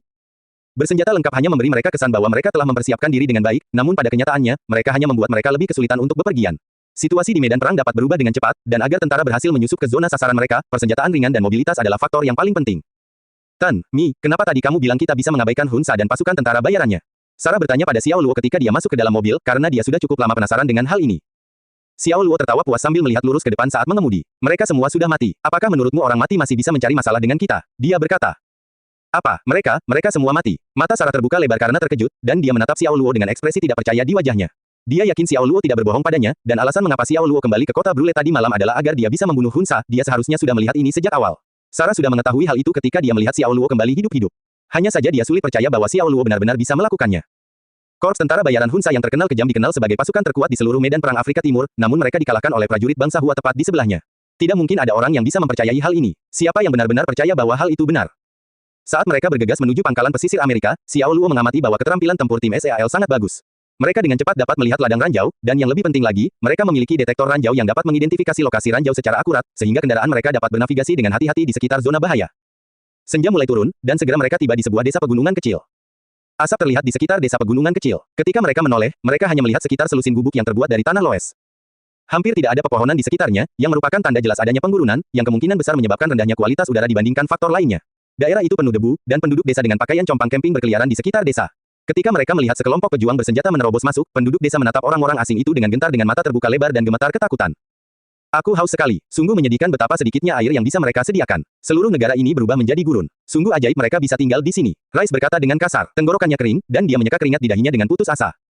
Dia sangat haus, dan seluruh tubuhnya terasa sakit setelah seharian bepergian. Semua orang berada dalam kondisi yang hampir sama. Dia menoleh dan menatap Powell. Kapten, menurutku sebaiknya kita istirahat di sini malam ini, tapi masalah air harus kita selesaikan dulu, katanya. Kami bisa bertanya kepada penduduk desa Libya di sini di mana kami bisa mendapatkan air, jawab Powell. Dia menggunakan matanya untuk menunjukkan bahwa yang dia maksud adalah penduduk desa yang berdiri di pintu masuk desa. Rice tidak menyadarinya pada awalnya, tapi dia terkejut saat melihatnya. Ya Tuhan, orang-orang ini mengalami kekurangan gizi yang parah. Lihatlah anak-anak itu. Mereka semua terlihat sangat lapar sehingga yang terlihat hanyalah kulit dan tulang. Itu sungguh menyedihkan. Selama masih ada perang, masyarakatlah yang paling menderita. Powell meratap dan kemudian berbalik menghadap anggota tim wanitanya. Mina, karena mereka tuan rumahnya, ayo kita berbagi sedikit makanan dengan mereka. Bagaimanapun, kami akan dapat kembali ke pangkalan besok, dan jumlah makanan yang kami miliki di dalam mobil harus mencukupi, katanya, yang paling kami butuhkan saat ini adalah air. Ambillah makanan dan bertemanlah dengan mereka. Saya pikir mereka akan dengan senang hati memberitahu kami di mana kami bisa mendapatkan air dan dengan senang hati akan membiarkan kami beristirahat di sini malam ini. Dipahami, Mina menganggukkan kepalanya dan meminta bantuan dua anggota lagi. Mereka mengeluarkan beberapa makanan kaleng bergizi dan memberikan ransum berenergi tinggi. Xiao Luo tidak mengatakan apa-apa, tapi dia sedikit mengangkat alisnya. Sebut saja intuisi, tapi desa pegunungan kecil ini dan seluruh penduduk desanya memberinya perasaan aneh. Sulit untuk menggambarkan apa yang dia rasakan, tetapi suasana di sini secara umum sangat menindas. Penduduk desa berjalan berkeliling sambil menatap kosong dan menyerupai orang mati berjalan yang telah kehilangan jiwa mereka. Mata mereka terlihat kusam dan mati, dan tampak seperti boneka yang dikendalikan oleh seseorang. Sarah memandang Xiao Luo dengan rasa ingin tahu, mengedipkan matanya. Tan, Mi, ada apa? Dia bertanya. Xiao Luo menggelengkan kepalanya dan berkata, tidak ada yang salah. Tan, Mi, ini hanyalah desa pegunungan kecil. Tentara kulit hitam Libya tidak ada di sini, jadi Anda tidak perlu terlalu gugup. Selain itu, Anda tidak perlu khawatir tentang apapun, dan jika terjadi kecelakaan, kami tidak akan meninggalkan Anda apapun yang terjadi, cibir Rice. Xiao Luo tertawa dan tidak mengatakan apapun. Lebih baik abaikan saja orang seperti ini, pikirnya. Ketika penduduk desa menerima jatah makanan, cara mata mereka yang tampak kusam memandang Xiao Luo, dan anggota tim lainnya berubah secara signifikan. Sarah Elle secara otomatis bertindak sebagai penerjemah, dan melalui beberapa komunikasi, dia menyadari bahwa ada sebuah sungai kecil kira-kira 1 kilometer di sebelah timur desa. Air di sana dapat dikonsumsi, dan penduduk desa setuju untuk menyediakan gubuk bagi Xiao Luo dan tim SEAL untuk bermalam. Gubuk itu telah rusak akibat pemboman artileri sebelumnya, dan ada lubang besar di langit-langit. Semua orang di sini pasti akan basah kuyup oleh air hujan jika turun hujan. Itu adalah sebuah halaman yang dikelilingi oleh 4 dinding tetapi dibandingkan dengan semua gubuk lain di desa ini mungkin yang dalam kondisi terbaik. Rice sedang melahap makanan kalengnya dan melihat sekelilingnya. Penduduk desa Libya ini cukup ramah, dan mereka mengizinkan kami memiliki gubuk terbaik di desa ini. Ketika saya kembali ke rumah, saya harus mencatat seluruh misi di sini di Libya dalam catatan saya untuk anak cucu, katanya. Ada api unggun tepat di tengahnya, dan cahaya dari api itu berkedip-kedip lembut dan menimbulkan bayangan di wajah semua orang. Letnan Rice, tulisanmu jelek sekali. Bagaimana kami dapat membaca dan memahami artikel yang Anda tulis? Salah satu anggota berkata dengan bercanda. Rice mendengus dan menjawab, kenapa aku ingin kamu memahami sesuatu, selama aku sendiri yang bisa memahaminya, dan jika, melihat sekilas Mina, dan berkata sambil bercanda, Mina bisa mengerti, maka itu lebih dari cukup karena aku berencana memberikannya pada Mina sebagai hadiah, hehe. Mina memutar matanya ke arah Rice dan menjawab, pergilah. Aku tidak menginginkan apapun darimu. Hahaha, semua orang tiba-tiba mulai tertawa.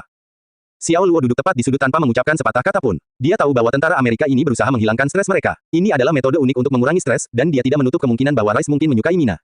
Bagaimanapun, untuk masing-masing miliknya, daging seseorang adalah racun bagi orang lain. Rice mungkin saja menyukai orang lain, seperti Mina. Setelah bersenang-senang, langit menjadi gelap gulita. Bukankah Ibrani dan Adolf pergi mengambil air? Apa yang membuat mereka begitu lama? Kenapa mereka belum kembali?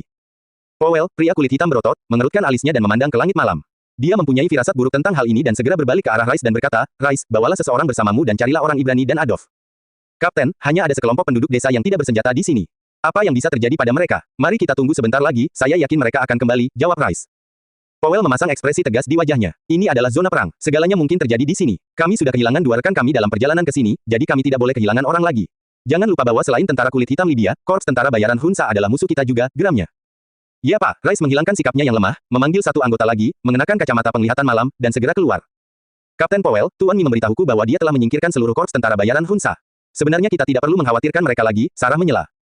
Begitu mereka mendengarnya, semua orang di ruangan itu tertegun, namun mulai tertawa pada detik berikutnya. Sarah tidak mengerti apa yang sedang terjadi. Kalian, apa yang kalian tertawakan? Dia berkata. Mina memberinya tatapan dingin dan menjawab, Mes.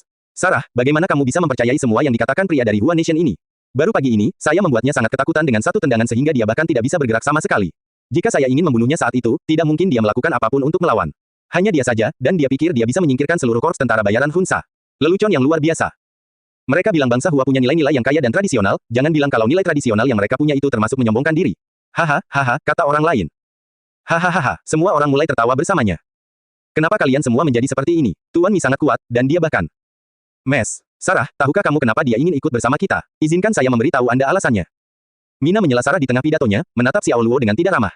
Karena dia tahu akan sulit baginya untuk bertahan hidup di tempat ini sendirian. Itu sebabnya Pami di sini membutuhkan perlindungan kita. Selama dia bersama kita, kemungkinan dia meninggalkan Libya hidup-hidup akan lebih tinggi. Apakah saya benar, Tuan Mi? Xiao Luo tertawa masam dan tidak mau memperhatikan wanita menyebalkan seperti itu. Dia memutuskan untuk menyegarkan semangatnya dengan memejamkan mata, dan kecuali Sarah Mitch, semua orang di sana bagaikan udara tipis baginya. Mina mengertakkan giginya, karena, dengan tetap diam, Xiao Luo memberikan perlawanan terbaik terhadap omelannya dan hanya membuatnya tampak seperti orang tua yang tidak masuk akal. Tan, Mi tidak seperti yang kamu kira. Aku tidak ingin kamu mengatakan hal seperti itu tentang dia.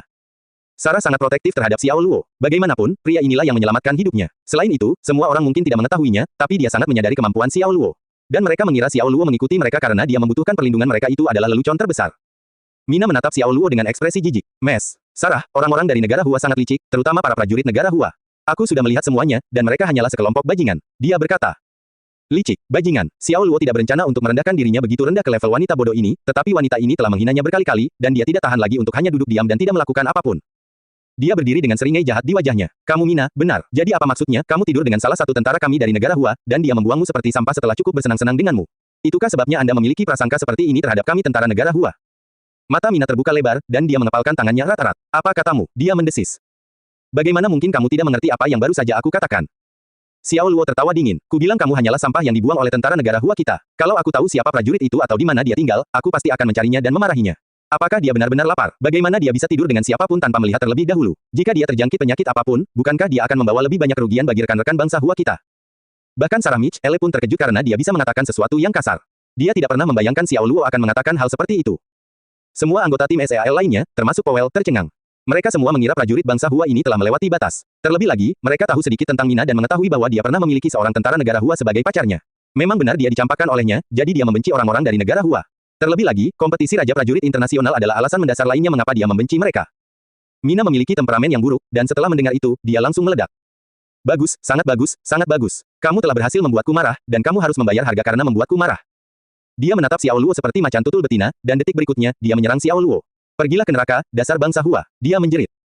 POW, dia membanting kaki kirinya ke tanah, menghentikan serangannya, dan memutar menggunakan momentum.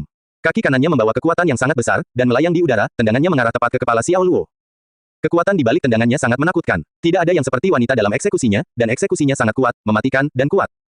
Xiao Luo mencibir, mengepalkan tangan kanannya, dan memukul dengan pukulan sederhana menggunakan kekuatan tubuhnya sendiri tanpa menggunakan kekuatan internalnya. Tinju dan kakinya berbenturan, dan suara ledakan terdengar. Xiao Luo tidak bergerak sama sekali. Dia stabil seperti gunung Tai, sementara Mina terbang mundur tak terkendali seperti layang-layang patah dan jatuh ke tanah sekitar 3 meter jauhnya. Powell dan seluruh anggota tim SEAL lainnya terkejut. Mina dikenal sebagai petarung yang kuat, dan dalam hal kekuatan, dia cocok untuk pria manapun. Tapi dia sudah kalah meski baru pertama kali bentrok melawan prajurit bangsa Hua ini. Para SEAL tercengang. Mina juga sama terkejutnya. Dia menatap Xiao Luo dengan mata terbuka lebar saat dia berbaring di tanah. Dia bahkan belum mencoba bertahan dari tendangannya pada hari sebelumnya, bukankah itu karena dia sangat takut hingga dia membeku? Mata Xiao Luo dipenuhi dengan ejekan. Dia mengambil satu langkah ke depan dan berkata, saya tidak akan merendahkan diri saya ke level wanita karena kami para pria bangsa Hua adalah pria terhormat dari ujung kepala sampai ujung kaki. Tapi jangan anggap remeh kesabaran saya, hanya Anda sendiri, Anda tidak memiliki apa yang diperlukan untuk menantang saya. Brengsek, Mina sangat marah dan berdiri dengan melakukan keep up. Dia berlari ke arah Xiao Luo sekali lagi sambil mengaum dan bersumpah akan menghajar pria bangsa Hua ini dengan baik. Dia mendekat dengan sangat cepat, melompat ke atas, dan memanfaatkan momentum lari dan kekuatan tubuhnya untuk mengarahkan lututnya ke dada Xiao Luo. Xiao Luo mencibir, bergeser sedikit, lalu melompat secara vertikal dan menendang perutnya. Ark, dengan jeritan yang menyakitkan, Mina terbang seperti bola meriam dan menghantam salah satu dinding gubuk sebelum terjatuh dengan keras ke tanah. Kali ini, dia tidak bisa lagi bangun semudah sebelumnya. Ususnya terasa seperti tergencet, rasa sakitnya tak terlukiskan, dan darah mulai mengalir dari sudut mulutnya. Pembuluh darah menonjol dari dahinya. Bagian bawah tubuhnya berada di tanah sementara bagian atas bersandar di dinding, dan dia mengerang kesakitan. Hah, apakah ini kekuatan Pami yang sebenarnya? Powell dan semua anggota tim SEAL lainnya tersentak. Mereka awalnya berpikir bahwa ini adalah pria Hua Nation lain yang bisa mereka olok-olok dengan santai, tapi mereka tidak pernah membayangkan bahwa dia adalah petarung yang begitu galak dan tangguh. Desir, plus. Dua senjata segera dicabut dan diarahkan ke Xiao Luo oleh dua anggota tim SEAL. Senyuman di wajah mereka sebelumnya sudah lama hilang, dan mata mereka tertuju pada Xiao Luo. Mata itu tampak seperti sedang menatap musuh. Sejujurnya, saya benci jika seseorang menodongkan senjatanya ke arah saya. Aku akan memberi kalian waktu 5 detik untuk meletakkan senjata kalian. Xiao Luo masih memiliki seringai di sudut mulutnya, tapi jenis aura membunuh yang dia pancarkan sekarang sudah cukup untuk menimbulkan ketakutan di hati seseorang. Sebelum Xiao Luo sempat bertindak, Sarah dengan cepat meneriaki kedua anggota tim SEAL. Apa yang sedang kalian lakukan? Turunkan senjatamu. Cepat, letakkan senjatamu. Powell berteriak, Bob, letakkan senjatamu. Itu adalah perintah. Mendengar itu, kedua anggota SEAL itu dengan enggan menurunkan senjatanya. Tan, Mi, aku minta maaf karena mereka bersikap kasar padamu. Izinkan saya meminta maaf kepada Anda atas nama mereka. Powell membungkuk hormat ke arah Xiao Luo dan dengan cepat berjalan menuju tempat Mina berada dan mengangkatnya. Rasa sakit terlihat tertulis di seluruh wajah wanita itu. Dia sepertinya tidak mengerti bagaimana Xiao Luo bisa mengalahkannya, dan dia tidak bisa menerima kekalahan ini. Tidak ada yang bisa membayangkan bahwa orang Hua Nation ini akan sangat terampil. Pria yang dia pikir bisa diajak main-main dengan mudah telah menginjak-injaknya. Tidak mungkin dia bisa menerima hal seperti ini. Brengsek, ayo bertarung lagi. Dia meraung pada Xiao Luo. Mina, apa kamu gila? Sebaiknya kamu diam. Powell merengut, dan kali ini dia marah. Dia tahu sejak awal bahwa Xiao Luo bukanlah manusia biasa, dan jika dilihat sekarang, dia benar. Prajurit Hua Nation ini perkasa, jika tidak, mustahil baginya untuk mengalahkan Mina semudah itu tanpa mengeluarkan keringat. Powell adalah seorang kolonel dan juga penanggung jawab seluruh pasukan ini. Kata-katanya sangat berbobot. Setelah insidennya dengan Xiao Luo, dalam hati Mina merasa kagum dan cukup waspada terhadap Xiao Luo. Dia hanya memberi dirinya kesempatan untuk melepaskan diri dari posisi canggung dengan harga dirinya yang utuh. Jika mereka bertarung lagi, dia pasti akan dihancurkan olehnya sekali lagi. Jadi, dia tahu bahwa dia hanya bisa mengertakkan gigi dan menatap Xiao Luo tanpa mengatakan apapun. Kolonel Powell, jaga pasukanmu, jika tidak, kamu akan menyesalinya. Xiao Luo memperingatkannya. Satu-satunya alasan Mina berani bersikap sombong adalah karena Powell diam-diam memaafkan semua tindakan mereka. Dia tahu sejak awal bahwa mereka semua adalah serigala dari suku yang sama. Jika mereka benar-benar membuatnya kesal, dia tidak akan segan-segan menghapus mereka semua dari muka bumi ini. Meskipun Sarah Michelle bisa menyaksikan semua itu dan melaporkannya ke seluruh dunia, dan menyebabkan dia memiliki reputasi internasional yang buruk, tetapi lalu bagaimana jika dia melakukan itu? Sudut mulut Powell bergerak-gerak sedikit, lalu dia memasang wajah menyesal. Tan, Mi, saya jamin hal seperti ini tidak akan pernah terjadi lagi. Mina, minta maaf pada Pami. Dia merengut. Minta maaf kepada orang dari Hua Nation. Ini sungguh konyol. Mina tidak dapat mempercayai apa yang baru saja dia dengar, tetapi melihat wajah Powell yang tampak serius, dia tahu bahwa Powell tidak sedang bercanda dan sangat serius. Dia tidak bisa mengabaikan perintahnya, jadi dia mengertakkan gigi dan dengan enggan meminta maaf kepada Xiao Luo. Maaf, aku yang salah tadi. TWOK, suara tamparan bergema di dalam gubuk. Itu datang tanpa peringatan apapun, dan Xiao Luo tidak ragu melakukannya sedetik pun. Mina sangat terkejut. Yang bisa dia rasakan hanyalah rasa sakit yang membakar di sisi kiri wajahnya. Kamu, dia menangis. Xiao Luo tertawa seolah tidak terjadi apa-apa. Tidak apa-apa, aku akan menerima permintaan maafmu, katanya. Powell, bersama dua anggota SEAL yang berdiri di sampingnya, tercengang. Mereka tidak pernah membayangkan bahwa Xiao Luo akan menamparkan wajah Mina. Tan, Mi, itu tidak perlu. Kamu sudah keterlaluan. Powell menggeram. Dia tidak bisa membiarkan martabat tim SEAL dilanggar. Ya, Xiao Luo tidak mau repot-repot berpura-pura bersikap sopan kepada tentara Amerika ini. Saya rasa saya tidak berlebihan. Dia membalas. Brengsek, aku akan membunuhmu. Mina benar-benar meledak saat ini. Dipicu oleh niat membunuh, dia mengambil pistol di pinggangnya, mengarahkannya ke Xiao Luo, dan menarik pelatuknya. Dia menarik pelatuknya, tapi tidak ada suara tembakan. Peluru yang seharusnya terbang dan menembus dahi Xiao Luo juga tidak terlihat. Setelah melihat lebih dekat, dia kemudian menyadari bahwa Xiao Luo telah memegang erat ujung pistolnya, mencegah pistolnya ditembakkan. Hah, Sarah Michelle dan dua anggota tim SEAL tersentak. Ini terlalu mengejutkan dan menakutkan. Jika mereka tidak menyaksikan ini secara langsung, tidak mungkin mereka akan percaya bahwa ada orang yang berusaha mencegah tembakan senjata dengan melakukan hal seperti ini. Bunuh aku. Apakah Anda yakin Anda mampu melakukannya? Mata Xiao Luo dipenuhi dengan niat membunuh, dan semua orang di tempat kejadian tidak bisa menahan perasaan dingin. Begitu dia selesai mengatakan itu, moncongnya mengarah ke atas dan mengarah ke lubang tepat di atas. Peluru yang belum keluar dari larasnya akhirnya keluar dengan suara keras. Mina mengeluarkan keringat dingin yang sangat banyak. Dia belum menyadari kekuatan orang dari negara Hua ini sampai saat ini. Kecuali kata, monster, dia tidak bisa menemukan nama lain untuk menggambarkan Xiao Luo. Dia mampu menghentikannya dari pengambilan gambar dengan cara yang luar biasa. Powell tanpa sadar mengangkat senapan mesin ringannya, tetapi detik berikutnya dia menolak gagasan itu dan memaksakan senyum. Tan, Mi, ini semua salah paham. Mina tadi terlalu impulsif, ujarnya. Tan, Mi, Sarah juga menengahi Xiao Luo tentang kelakuan Mina. Sebenarnya, tujuan Xiao Luo adalah untuk mendukung bangsa Hua dan menginjak-injak martabat SEAL. Kalau tidak, orang-orang dari bangsa Mei ini, terutama wanita bernama Mina ini, selalu ingin memfitnah tentara bangsa Hua. Misi kita tidak bergantung satu sama lain, Anda tidak bertanggung jawab terhadap saya, dan saya juga tidak berkewajiban terhadap Anda. Kita sebaiknya menjalankan tugas kita masing-masing dan menjaga diri kita sendiri. Yang terbaik adalah menjaga perdamaian selama kita menuju ke arah yang sama, tetapi jika ada di antara kalian yang bersikeras membuat masalah, saya akan memberitahu kalian bahwa ada musuh yang bahkan lebih buruk daripada pejuang pemberontak Libya di sini. Setiap kata dari Xiao Luo menyentuh saraf 4 SEAL.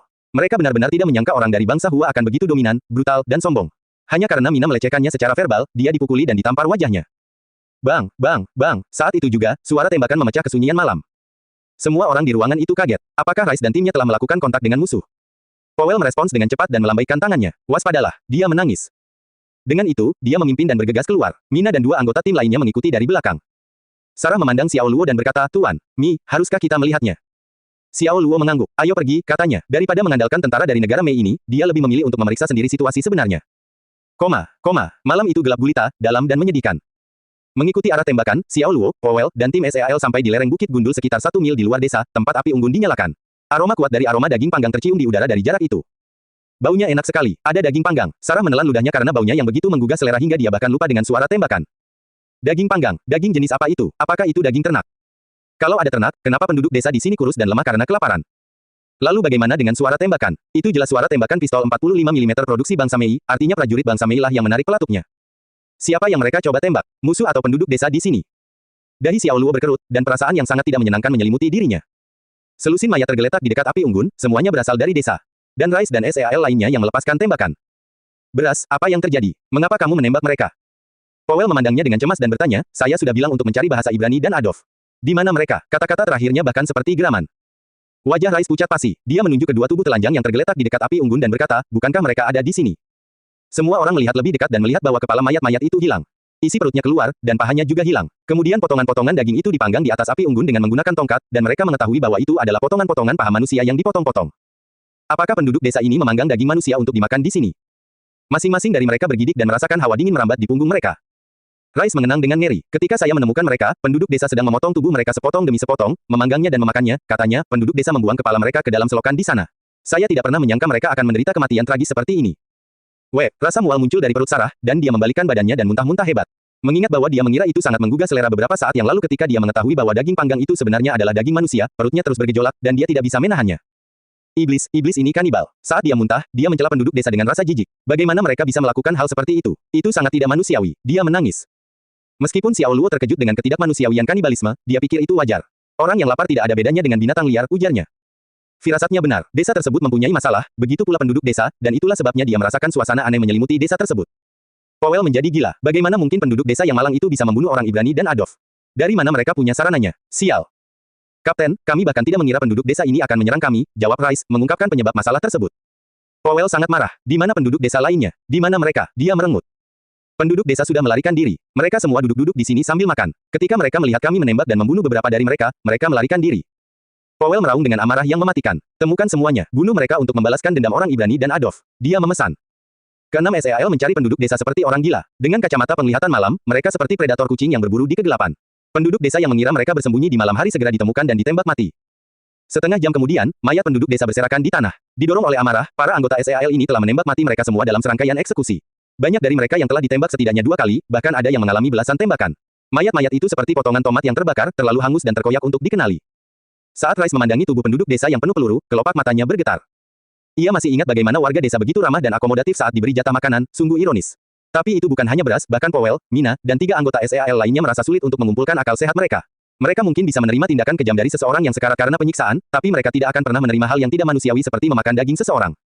Powell memejamkan mata karena kesakitan, lalu menghela napas dalam-dalam. Kawan-kawan kami, Ibrani dan Adolf, telah mengorbankan diri mereka dengan gagah berani demi misi ini. Mari kita kubur mereka dengan baik, katanya. Mengerti, yang lain menjawab serempak. Kemudian, mereka mulai menggali kuburan untuk 2 anggota SEAL yang tewas di puncak bukit. Mereka mengumpulkan kepala mereka dari parit, menempatkannya kembali bersama dengan sisa tubuh mereka di dalam kuburan. Kesedihan yang mendalam dan berat menyelimuti mereka semua. Xiao Luo tetap diam sepanjang waktu. Meskipun dia tidak memiliki kesan yang baik terhadap para prajurit dari bangsa Mei ini, dia tidak menyombongkan kemalangan mereka. Tragedi manusia memakan manusia tidak hanya terbatas pada para prajurit dari bangsa Mei ini. Itu adalah tragedi yang menjadi milik seluruh umat manusia. Mata Sarah Mitch, Ele memerah. Dia mengepalkan tangannya dan bertekad untuk membeberkan kejadian seperti itu kepada dunia. Saya ingin mengungkap semua ini. Saya ingin seluruh dunia tahu bahwa perang hanya akan membawa penderitaan. Itu adalah musuh seluruh umat manusia. Dia menangis. Anda memiliki kemampuan dan koneksi untuk melakukannya. Xiao Luo mengangguk setuju. Dalam hal ini, dia sangat setuju dengan Sarah. Perang hanya menimbulkan kelaparan dan kepanikan, dan permasalahan yang ditimbulkannya sangatlah rumit. Tan, Mi, kamu sudah curiga bahwa penduduk desa ini akan menimbulkan bahaya sejak awal, kan? Sarah bertanya. Xiao Luo menggelengkan kepalanya. Tidak, aku hanya merasa ada sesuatu yang aneh, itu saja. Sarah kemudian bertanya, aneh. Apa yang aneh? Mata warga sipil Libya yang saya temui di sepanjang jalan tidak hanya kusam dan mati rasa, tapi juga ketakutan. Penduduk desa di sini memiliki pandangan yang sama, tetapi mereka tidak memiliki satu hal, rasa takut. Ketika mereka melihat kami mengenakan seragam kamuflase dan bersenjatakan senjata, mereka tidak menghindari kami karena takut. Sebaliknya, mereka memandang kami dengan hati-hati. Itu sebabnya menurutku ini agak aneh, kata Xiao Luo. Mendengar itu, Sarah dan anggota tim SEAL terkejut. Ketika mereka tiba di desa saat senja, penduduk desa memandang mereka dengan mata hati-hati namun bersemangat. Ternyata mereka sedang melihat makanan. Wakil Kapten Rice menatap Xiao Luo dengan agresif. Tan, Mi, karena kamu menemukan sesuatu yang salah, kenapa kamu tidak mengatakan sesuatu kepada kami? Apa niatmu? Dia berteriak. Xiao Luo mendengus. Itu hanya dugaanku. Terlebih lagi, apakah Anda akan mempercayai kata-kata saya?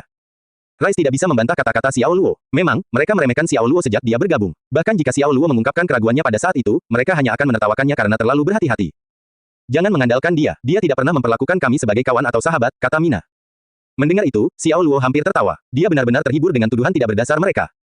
Bahkan jika para prajurit dari negara bangsa Mei ini memperlakukannya dengan lebih baik dan tidak terlalu memusuhi dia, dia akan membantu mereka semaksimal mungkin karena mereka memiliki misi yang sama.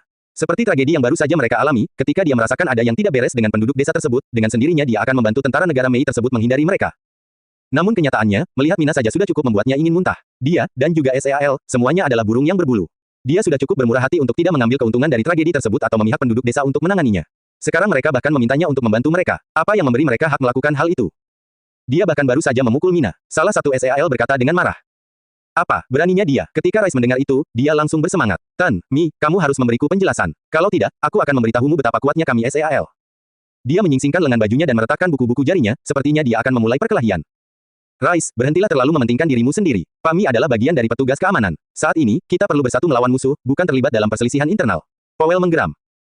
Tapi dia memukul Mina. Aku bersumpah. Diam, Letnan. Saya memerintahkan Anda di sini untuk menggali kuburan bagi orang Ibrani dan Adolf dan memberi mereka penghormatan terakhir kami sebagai sebuah tim. Powell berteriak sambil menatapnya dengan tegas. Secara umum, ketika seorang atasan memanggil seorang perwira junior berdasarkan pangkat militernya, itu berarti dia telah mencapai batas kesabarannya. Rice mengertakkan gigi, dan dengan susah payah, dia mengangkat dadanya dan mengangkat dagunya. Mengerti, jawabnya. Mereka kembali ke atas bukit untuk membantu penggalian kuburan. Xiao Luo tidak ingin melakukan itu dan kembali ke kamarnya untuk beristirahat. Sarah Mitchell lebih suka berada di dekat Xiao Luo karena dia merasa paling aman berada di dekatnya, jadi dia selalu berada di sisinya kemanapun dia pergi seperti bayangannya. Dia menatap pria itu ketika dia menutup matanya untuk beristirahat dengan punggung menempel ke dinding. Cahaya dari api menyinari wajahnya yang dingin namun tampan. Dia seperti elang di langit malam, menyendiri dan angkuh. Dia memancarkan keyakinan kuat yang akan membuat dunia tunduk padanya. Kakek, terima kasih banyak telah mempekerjakan seorang penolong hebat dari Hua Nation. Kalau bukan karena dia, aku sudah lama pergi, pikir Sarah Mitchell dalam hati. Keesokan harinya, mereka berangkat dan meninggalkan desa pegunungan kecil. Dua kuburan muncul di atas bukit, dan mayat penduduk desa yang berserakan di lapangan menambah keanehan suasana. Hari itu gelap dan suram, dengan debu kekuningan berterbangan di udara. Tempat itu terasa seperti neraka. Namun, Powell dan timnya melanjutkan misinya, dan mereka segera melupakan kesedihan karena kehilangan rekan-rekan mereka. Powell telah mengumpulkan lencana kedua anggota timnya yang tewas dan menjaga mereka tetap aman. Ini melambangkan bahwa mereka tidak meninggalkan bahasa Ibrani dan Adolf. Powell berjalan menuju Xiao Luo dan mengulurkan tangannya padanya, mengisyaratkan bahwa dia ingin memulai dari awal. Tan, Mi, aku sangat berharap kita bisa mengubur kapak dan bekerja sama karena kita berada di tim yang sama sekarang. Kita harus saling membantu, kan? Dia berkata. Xiao Luo tahu bahwa perilakunya akan mewakili negaranya di mata orang Amerika. Karena itu, dia menerima niat baik Powell dan menjabat tangannya. Ya kamu benar, saya sangat setuju, katanya sambil tersenyum masam. Dia akan berpura-pura bersikap sopan dan patuh sekali lagi karena dia tahu bahwa Powell bukanlah orang yang bisa dianggap enteng. Tan, Mi, kamu pria yang baik. Seperti kata pepatah Tiongkok, pikiran seorang Perdana Menteri cukup luas sehingga sebuah perahu bisa berlayar. Tuan Mi, Anda adalah Perdana Menteri, kata Powell. Xiao Luo tersenyum. Tan, Powell, bahasa Mandarinmu luar biasa. Dia memuji. Dibandingkan Mina dan Rice, Powell jauh lebih canggih dan lebih baik dalam menutupi jejaknya. Xiao Luo ingin terus mengolok-oloknya untuk melihat kapan dia akan mengungkapkan warna aslinya. Hari yang gelap dan suram mencerminkan suasana melankolis yang membayangi Libya. Di jalan melalui bukit pasir yang membentang menuju Cakrawala, 3 kendaraan militer berwarna hijau melaju kencang, meninggalkan awan pasir mengepul di belakangnya. Itu aneh. Mengapa korps tentara bayaran Hunsa belum bergerak? Secara logika, mereka pasti sudah mengejar kita, kata Brass. Rice, wakil kapten, mengerutkan kening saat dia berbicara dengan Powell, yang berada di sampingnya. Powell, Mina, dan dia berada di kendaraan terakhir sementara 2 SEAL berada di kendaraan pertama, memimpin. Xiao Luo dan Sarah Mitchell berada di tengah. Powell mengerutkan alisnya sambil berpikir keras. Dia siap untuk berperang, tapi yang mengejutkan korps tentara bayaran Hunsa belum muncul. Apa yang terjadi? Orang-orang yang putus asa itu mampu dengan mudah melacak Sarah Mitchell. Apakah yang dikatakan Sarah Mitchell benar? Apakah mereka semua telah dimusnahkan oleh orang Hua Nation itu? Apakah dia mengalahkan seluruh korps tentara bayaran Hunsa sendirian? Bagaimana mungkin? Dia sulit mempercayai cerita itu. Dia menenangkan dirinya saat dia berbalik ke arah Rice. Jangan lengah. Orang-orang di korps tentara bayaran Hunsa sangat licik dan kejam. Kita harus selalu waspada, ujarnya. Rice mengangguk, menunjukkan bahwa dia mengerti. Dia berbalik untuk melihat Mina, yang sedang mengendarai senapan. Mina, apa kamu baik-baik saja? Beras bertanya. Aku baik-baik saja, jawabnya. Mina menatap tajam ke arah truk militer di tengah, mengetahui bahwa dalam hatinya dia tidak akan pernah memaafkan Xiao Luo dan tidak akan pernah berhenti membencinya. Itu hebat. Beraninya pria bangsa Hua melakukan hal seperti itu kepada seorang wanita. Saya melihat bangsa Hua dari sudut pandang yang benar-benar baru sekarang, kata Rice. Sudah cukup, jangan abaikan apa yang baru saja aku katakan. Powell menyela. Sekarang saya dapat melihat bahwa Mi ini bukanlah manusia biasa. Jika kami ingin kembali ke markas di tepi pantai dengan selamat tanpa kehilangan anggota lagi, kami memerlukan bantuannya. Jadi berhentilah mengganggunya. Ini adalah perintah yang saya harap Anda patuhi setidaknya sampai kita mencapai pangkalan di tepi pantai. Powell memperingatkan mereka berdua. Ya, Kapten. Kami akan melakukan apa yang Anda katakan, dan kami akan berhenti mengganggunya. Rice tidak menganggapnya serius. Dia berpikir bahwa Kapten Powell memberi terlalu banyak waktu luang kepada orang dari Hua Nation itu. Apa yang dipikirkan Powell? Bahwa mereka tidak dapat menyelesaikan misinya tanpa Mi, atau kembali ke pangkalan militer di pantai sendirian. Omong kosong *. Mina mendengus, karena dia juga mengira Powell melebih-lebihkan Xiao Luo, itu hanya sedikit lebih baik dari dia di kungfu. Nah, kungfu dari Hua Nation terkenal di dunia. Ada sedikit keraguan bahwa dia lebih baik darinya, tapi dia tidak akan kalah darinya jika mereka menggunakan senjata termal. Tiba-tiba, sang pengemudi, salah satu anggota tim SEAL, menginjak rem darurat. Kendaraan yang melaju dengan kecepatan tetap tiba-tiba berhenti. Powell, Rice, dan Mina menerjang ke depan, bereaksi terhadap kelembaman yang ditimbulkan oleh penghentian darurat. Kepala Rice terbentur sandaran kepala kursi penumpang depan. Oh sial, Thomas, apakah kamu tahu cara mengendarai mobil? Rice berteriak kepada anggota tim yang mengemudikan mobil sambil meludah kemana-mana. Saudara Rice, Anda tidak dapat menyalahkan saya dalam hal ini, pria dari Hua Nation lah yang tiba-tiba menghentikan mobilnya, jawab Thomas. Dia merasa bersalah dan menunjuk ke arah jeep di depan mereka. Pria menyebalkan dari Hua Nation. Mendengar itu, Rice yang sudah membenci Xiao Luo menjadi semakin marah, dan dia dengan paksa membuka pintu dan keluar dari kendaraan. Pada saat yang sama, Xiao Luo juga keluar dari jeepnya. Rice menyerbu ke arah Xiao Luo dengan marah, berniat menanyainya. Mi, kenapa kamu menghentikan mobilnya tiba-tiba? Tidakkah kamu tahu apa yang baru saja kamu lakukan itu sangat berbahaya? Beras berteriak. Xiao Luo sepenuhnya mengabaikan Rice seolah dia tidak terlihat. Dia mendongak dan menatap ke cakrawala di kejauhan. Sarah juga turun dari truk, dan dia melihat ke arah yang sama dengan yang dilihat Xiao Luo dengan mata biru menyipit. Kelihatannya seperti badai pasir, tapi ketinggian badai pasir seharusnya tidak terlalu rendah, kan? Anginnya sudah sangat dekat dengan kita, tapi aku masih belum merasakan anginnya. Dia berkata. Dia terdengar tidak yakin saat dia mengalihkan pikirannya dari Xiao Luo. Itu bukan badai pasir. Xiao Luo langsung tidak setuju dengannya. Sepertinya jejak debu yang dibuat kendaraan saat melaju melewati bukit pasir, ujarnya. Hei, aku sedang berbicara denganmu, apa kamu tidak mendengarku? Beras berteriak. Rice sangat marah, dan dia tidak bisa lagi menyembunyikan kemarahannya seperti sebelumnya. Dia mengulurkan tangan dan meraih bahu Xiao Luo. Saat dia meletakkan tangannya di bahu Xiao Luo berbalik dan menendang perutnya. Berdebar, Rice terhuyung mundur, dan dia membungkuk ke depan dan memegangi perutnya. Wajahnya berkerut kesakitan yang luar biasa hingga perutnya terasa seperti ditusuk bor listrik. Rasa sakit yang luar biasa mengubah wajahnya. Xiao Luo menyipitkan mata padanya dengan dingin. Aku benci kalau ada yang memegang bahuku dari belakang, katanya. Sial, Beras menangis. Rice meledakkan atasannya, karena ini terasa sama memalukannya dengan menerima tumpahan yang buruk. Namun, ketika dia melihat ke atas, selusin truk militer terlihat di cakrawala. Truk-truk itu membentuk barisan dan melaju ke arah mereka seperti binatang buas, meninggalkan jejak pasir yang mengepul. Pada saat itu, dengan pupil matanya yang membesar dan raut wajahnya yang berubah, dia mulai berteriak sambil menunjuk ke depan. Kami punya situasi di sini. Dia terus berteriak kembali ke timnya. Yang lain juga melihat truk itu dan tidak membutuhkan peringatannya. Selusin truk lainnya bergerak dengan kecepatan gila ke arah mereka dari arah lain. Musuh tidak hanya mendekat dari depan tetapi juga menyerang dari belakang. Truk-truk yang melaju kencang menendang pasir, menciptakan sesuatu yang tampak seperti badai pasir. Aduh, itu para pejuang pemberontak Libya, teriak Powell. Powell telah menggunakan teropongnya yang berkekuatan tinggi untuk menilai situasi, dan dia tidak bisa menahan tangisnya dengan cemas. Para pejuang pemberontak, dengan pemikiran bahwa mereka akan menghadapi tentara nasional Libya, pasukan komando merasa merinding. Powell segera bereaksi. Tan, Mi, kami mengandalkanmu untuk melindungi Nona Sarah sekarang. Kalian berdua harus pergi dulu. Kami akan naik ke belakang. Katanya, Xiao Luo tidak berdiri pada upacara. Sebelum ia dapat menentukan jumlah tentara pemberontak Libya dan senjata apa yang mereka miliki, ia tidak akan bertindak arogan dan membakar jembatannya, terutama ketika musuh menyerang dari dua arah. Bersama Sarah, Xiao Luo menyalakan jeepnya dan menekan pedal akselerator ke lantai. Dia mengemudikan kendaraannya keluar dari jalan raya untuk berbelok ke kanan dan melaju menuju bukit pasir. Rice hanya meremehkan Xiao Luo. Sial, pria bangsa Hua itu tidak punya nyali, dia hanya pandai melarikan diri. Dia merengut. Rice tidak bisa berkata-kata karena tindakan Xiao Luo. Tindakan Xiao Luo begitu cepat dan tepat sehingga Rice merasa iri dengan cara licik dia melarikan diri. Anda masih tertarik bertengkar dalam situasi kritis seperti ini? Apakah kamu ingin mati? Dengan marah, Powell memarahinya dan kemudian segera melambaikan tangannya. Masuk ke dalam mobil, mundur. Ya, Tuan. Anggota tim lainnya dengan cepat merespons. Kedua truk militer itu mengikuti jeep yang dikendarai Xiao Luo. Mereka melaju secepat mungkin agar tidak dikepung oleh para pejuang pemberontak Libya. Truk-truk yang melaju kencang melewati pecahan batu yang ada di mana-mana di bukit pasir yang membentang di luar cakrawala, menyebabkan pasir dan debu berterbangan ke udara. Ketika Xiao Luo dan rekan-rekannya memilih satu arah untuk melarikan diri, truk pemberontak Libya yang mendekat dari kedua arah juga mengubah arah untuk mengejar mereka, membentuk konvoi kendaraan berbentuk kipas. Wos H plus Wos H plus Wos H plus beberapa RPG diluncurkan ke arah mereka, mendarat di dekat truk dan meledak dengan ledakan keras. Akibat dampaknya, tanah berguncang, dan gelombang-gelombang energi yang berdesir di udara menimbulkan rasa sakit pada gendang telinga mereka. Penglihatan mereka juga terpengaruh dan mereka tidak dapat fokus.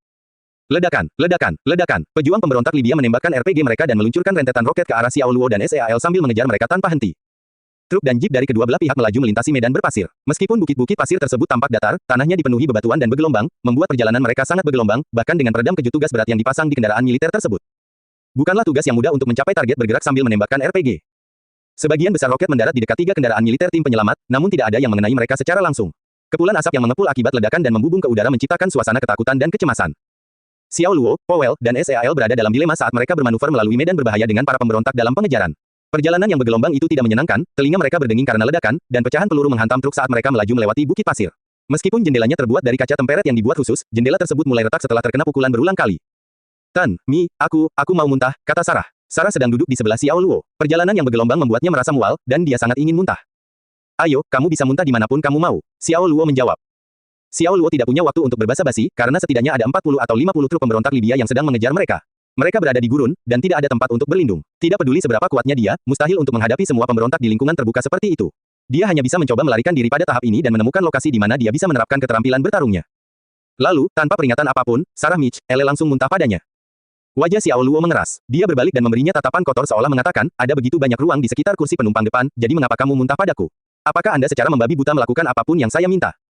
Dari ekspresinya, Sarah mengetahui apa yang ada dalam pikirannya dan dengan cepat menjelaskan, Mi, aku tidak sengaja melakukannya, mobilnya oleng, aku coba muntah di bawah kakiku, sumpah demi Tuhan. Xiao Luo tidak punya waktu atau keinginan untuk berdebat dengannya dalam situasi mereka saat ini. Dia segera mengarahkan pandangannya kembali ke bagian depan kendaraan dan menginjak pedal gas dengan keras. Mesin truk berputar seperti binatang buas saat mendorong mobil ke depan. Kaca belakang truk pecah akibat dampak ledakan. Powell meledakkan atasannya dan berteriak, sial, balas tembakan, hancurkan mereka. Ya, Tuan, jawabnya. Semua anggota SEAL langsung menanggapi instruksi tersebut dengan pemahaman yang jelas tentang apa yang harus mereka lakukan. Mina mengambil senapan snipernya, menyandarkan separuh tubuhnya keluar jendela kendaraan, mengarahkan ke salah satu truk yang mendekati mereka, dan menarik pelatuknya. Bang, peluru berkecepatan tinggi dari senapan sniper melesat di udara dan mengarah ke truk militer dengan suara retakan yang keras. Ia menembus kaca depan, meninggalkan lubang peluru di atasnya, dan menembus kepala gerilyawan pemberontak yang sedang mengemudi. Truk itu langsung lepas kendali. Mobil itu terguling ke samping dan terus jatuh hingga beberapa jarak sebelum menabrak kendaraan lain yang melaju. Ledakan, CRASH, plus boom, 5 truk saling bertabrakan dalam rangkaian efek domino. Truk-truk itu semua melaju dengan kecepatan sangat tinggi, jadi ketika kendaraan bertabrakan dan lepas kendali, truk-truk itu terguling ke samping, pecahan-pecahan kendaraan berserakan di sekelilingnya. Beberapa truk berubah menjadi kura-kura, sementara yang lain tergeletak miring. Tidak ada pejuang pemberontak yang merangkak keluar dari kendaraan yang jatuh, dan mereka mungkin tidak selamat. Kerja bagus, Atagel, Mina, begitulah caramu melakukannya. Beras bersorak. Dia sangat gembira, dan dia juga mengeluarkan separuh tubuhnya dari jendela truk dan mulai menembaki para pejuang pemberontak di belakang mereka. Bagi anggota tim SEAL, melakukan hal seperti itu dari mobil yang melaju kencang adalah hal yang mudah. 2 SEAL lainnya di truk lain ditembakkan menggunakan hukum 1. Yang satu melaju, sementara yang lain mengeluarkan tubuh bagian atasnya dari atap kendaraan mereka dengan peluncur roket buatan Amerika di bahunya dan membalas tembakan dengan tekad baja. Hukum mereka jauh lebih unggul dibandingkan yang digunakan oleh pejuang pemberontak Libya. Ini adalah senjata khusus yang dirancang untuk menghancurkan kendaraan lapis baja. Wash, plus, roket Law 3-4 kali lebih kuat dibandingkan yang digunakan oleh pejuang pemberontak Libya.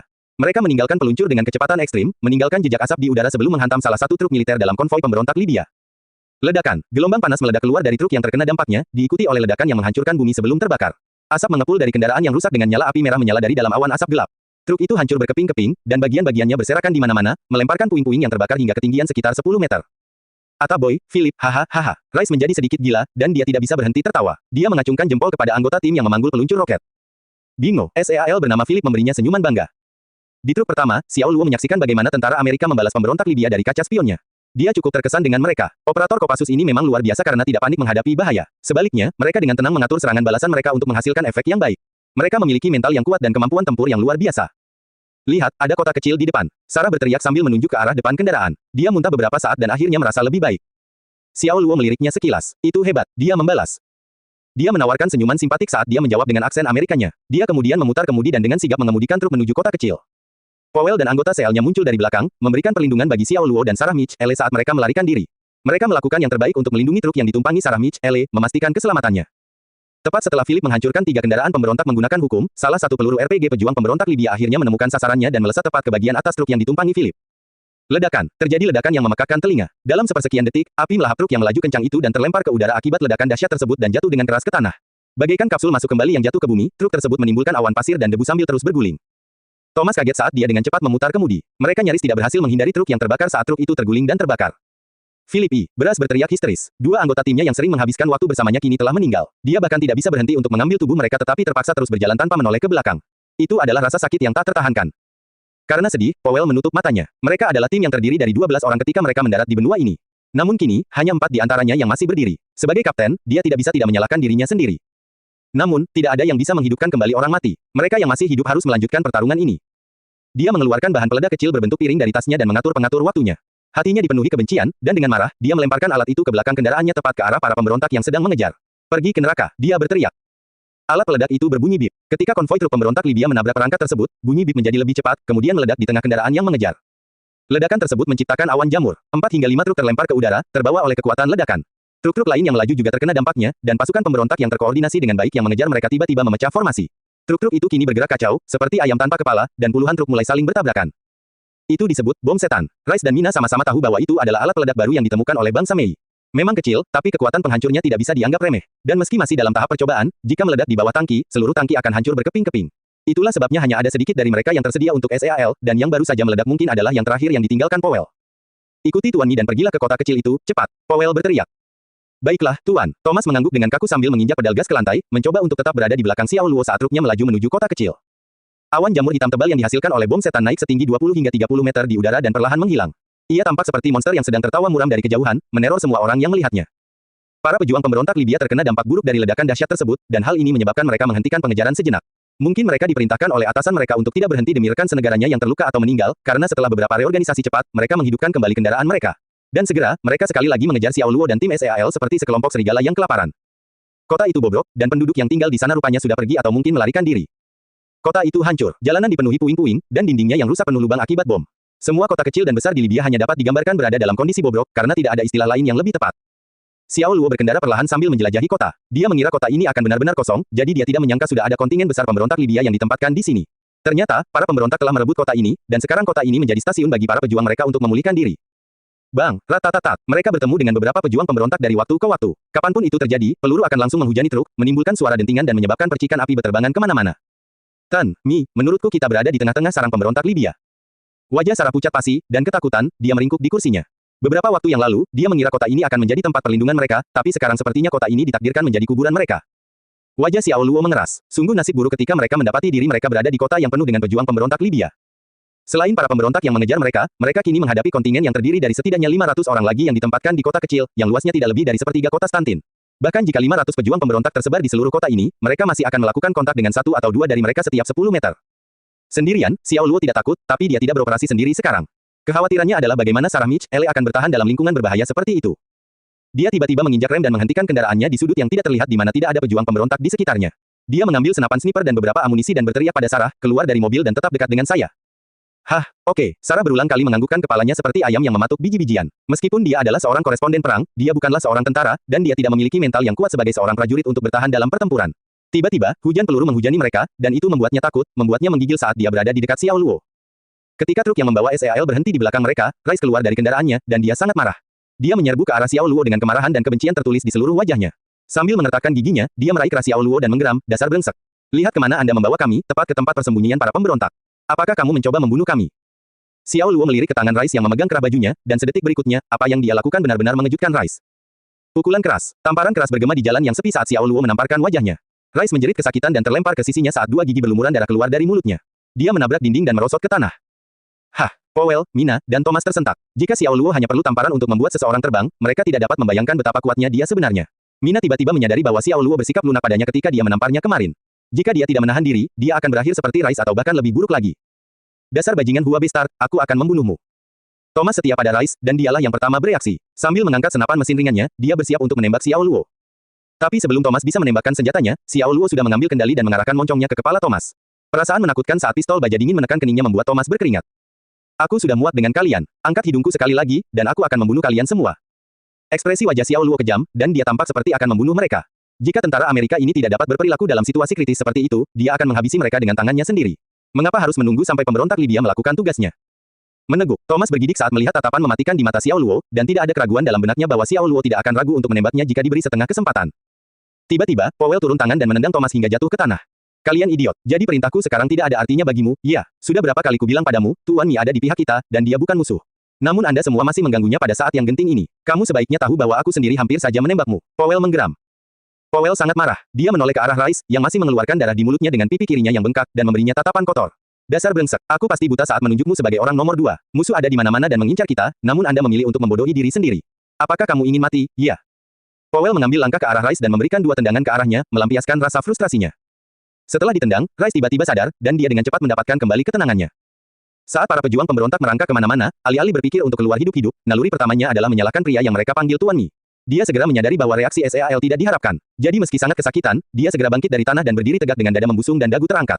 Itu menunjukkan bahwa dia tahu bahwa apa yang dia lakukan itu salah. Tiba-tiba, mereka mendengar suara yang familiar, suara langkah kaki sepatu bot tentara. Tanpa peringatan, seorang pejuang pemberontak Libya muncul dari sudut jalan di depan. Mina siap untuk membawanya keluar, dan tepat ketika dia hendak menekan pelatuk untuk mengakhiri hidupnya, sebuah tembakan terdengar. Bang, peluru tersebut membuat lubang berdarah di dahi pejuang pemberontak tersebut, dan rekan senegaranya yang terkejut, berjalan dengan susah payah di sampingnya, dengan cepat melompat ke belakang sudut jalan untuk berlindung. Mina menatap Xiao Luo dengan kekaguman di matanya. Dia bereaksi dengan cepat dan menembak dengan ketepatan penembak jitu. Mina segera menyadari betapa lebih unggulnya pria ini dibandingkan dirinya. Tercengang, Mina masih dalam posisi menembak ketika dia melihat Xiao Luo melompat ke depan seperti kilat dan memegang belati di tangannya seperti taring serigala. Jeritan ketakutan dan kesedihan terdengar, dan pemberontak Libya yang bersembunyi di balik sudut roboh dalam genangan darah bahkan sebelum mereka sempat menembak. Orang ini kuat dan luar biasa dalam seni bela diri. Powell, Mina, Rice, dan Thomas tercengang dengan kekuatan dan keterampilan Xiao Luo. Pria dari bangsa Hua telah menumpas para pejuang pemberontak dalam waktu singkat yang masih mereka coba konsolidasi. Itu adalah pertunjukan kekuatan mentah yang menakutkan, dan jika mereka adalah pejuang pemberontak, mereka pasti akan mati juga.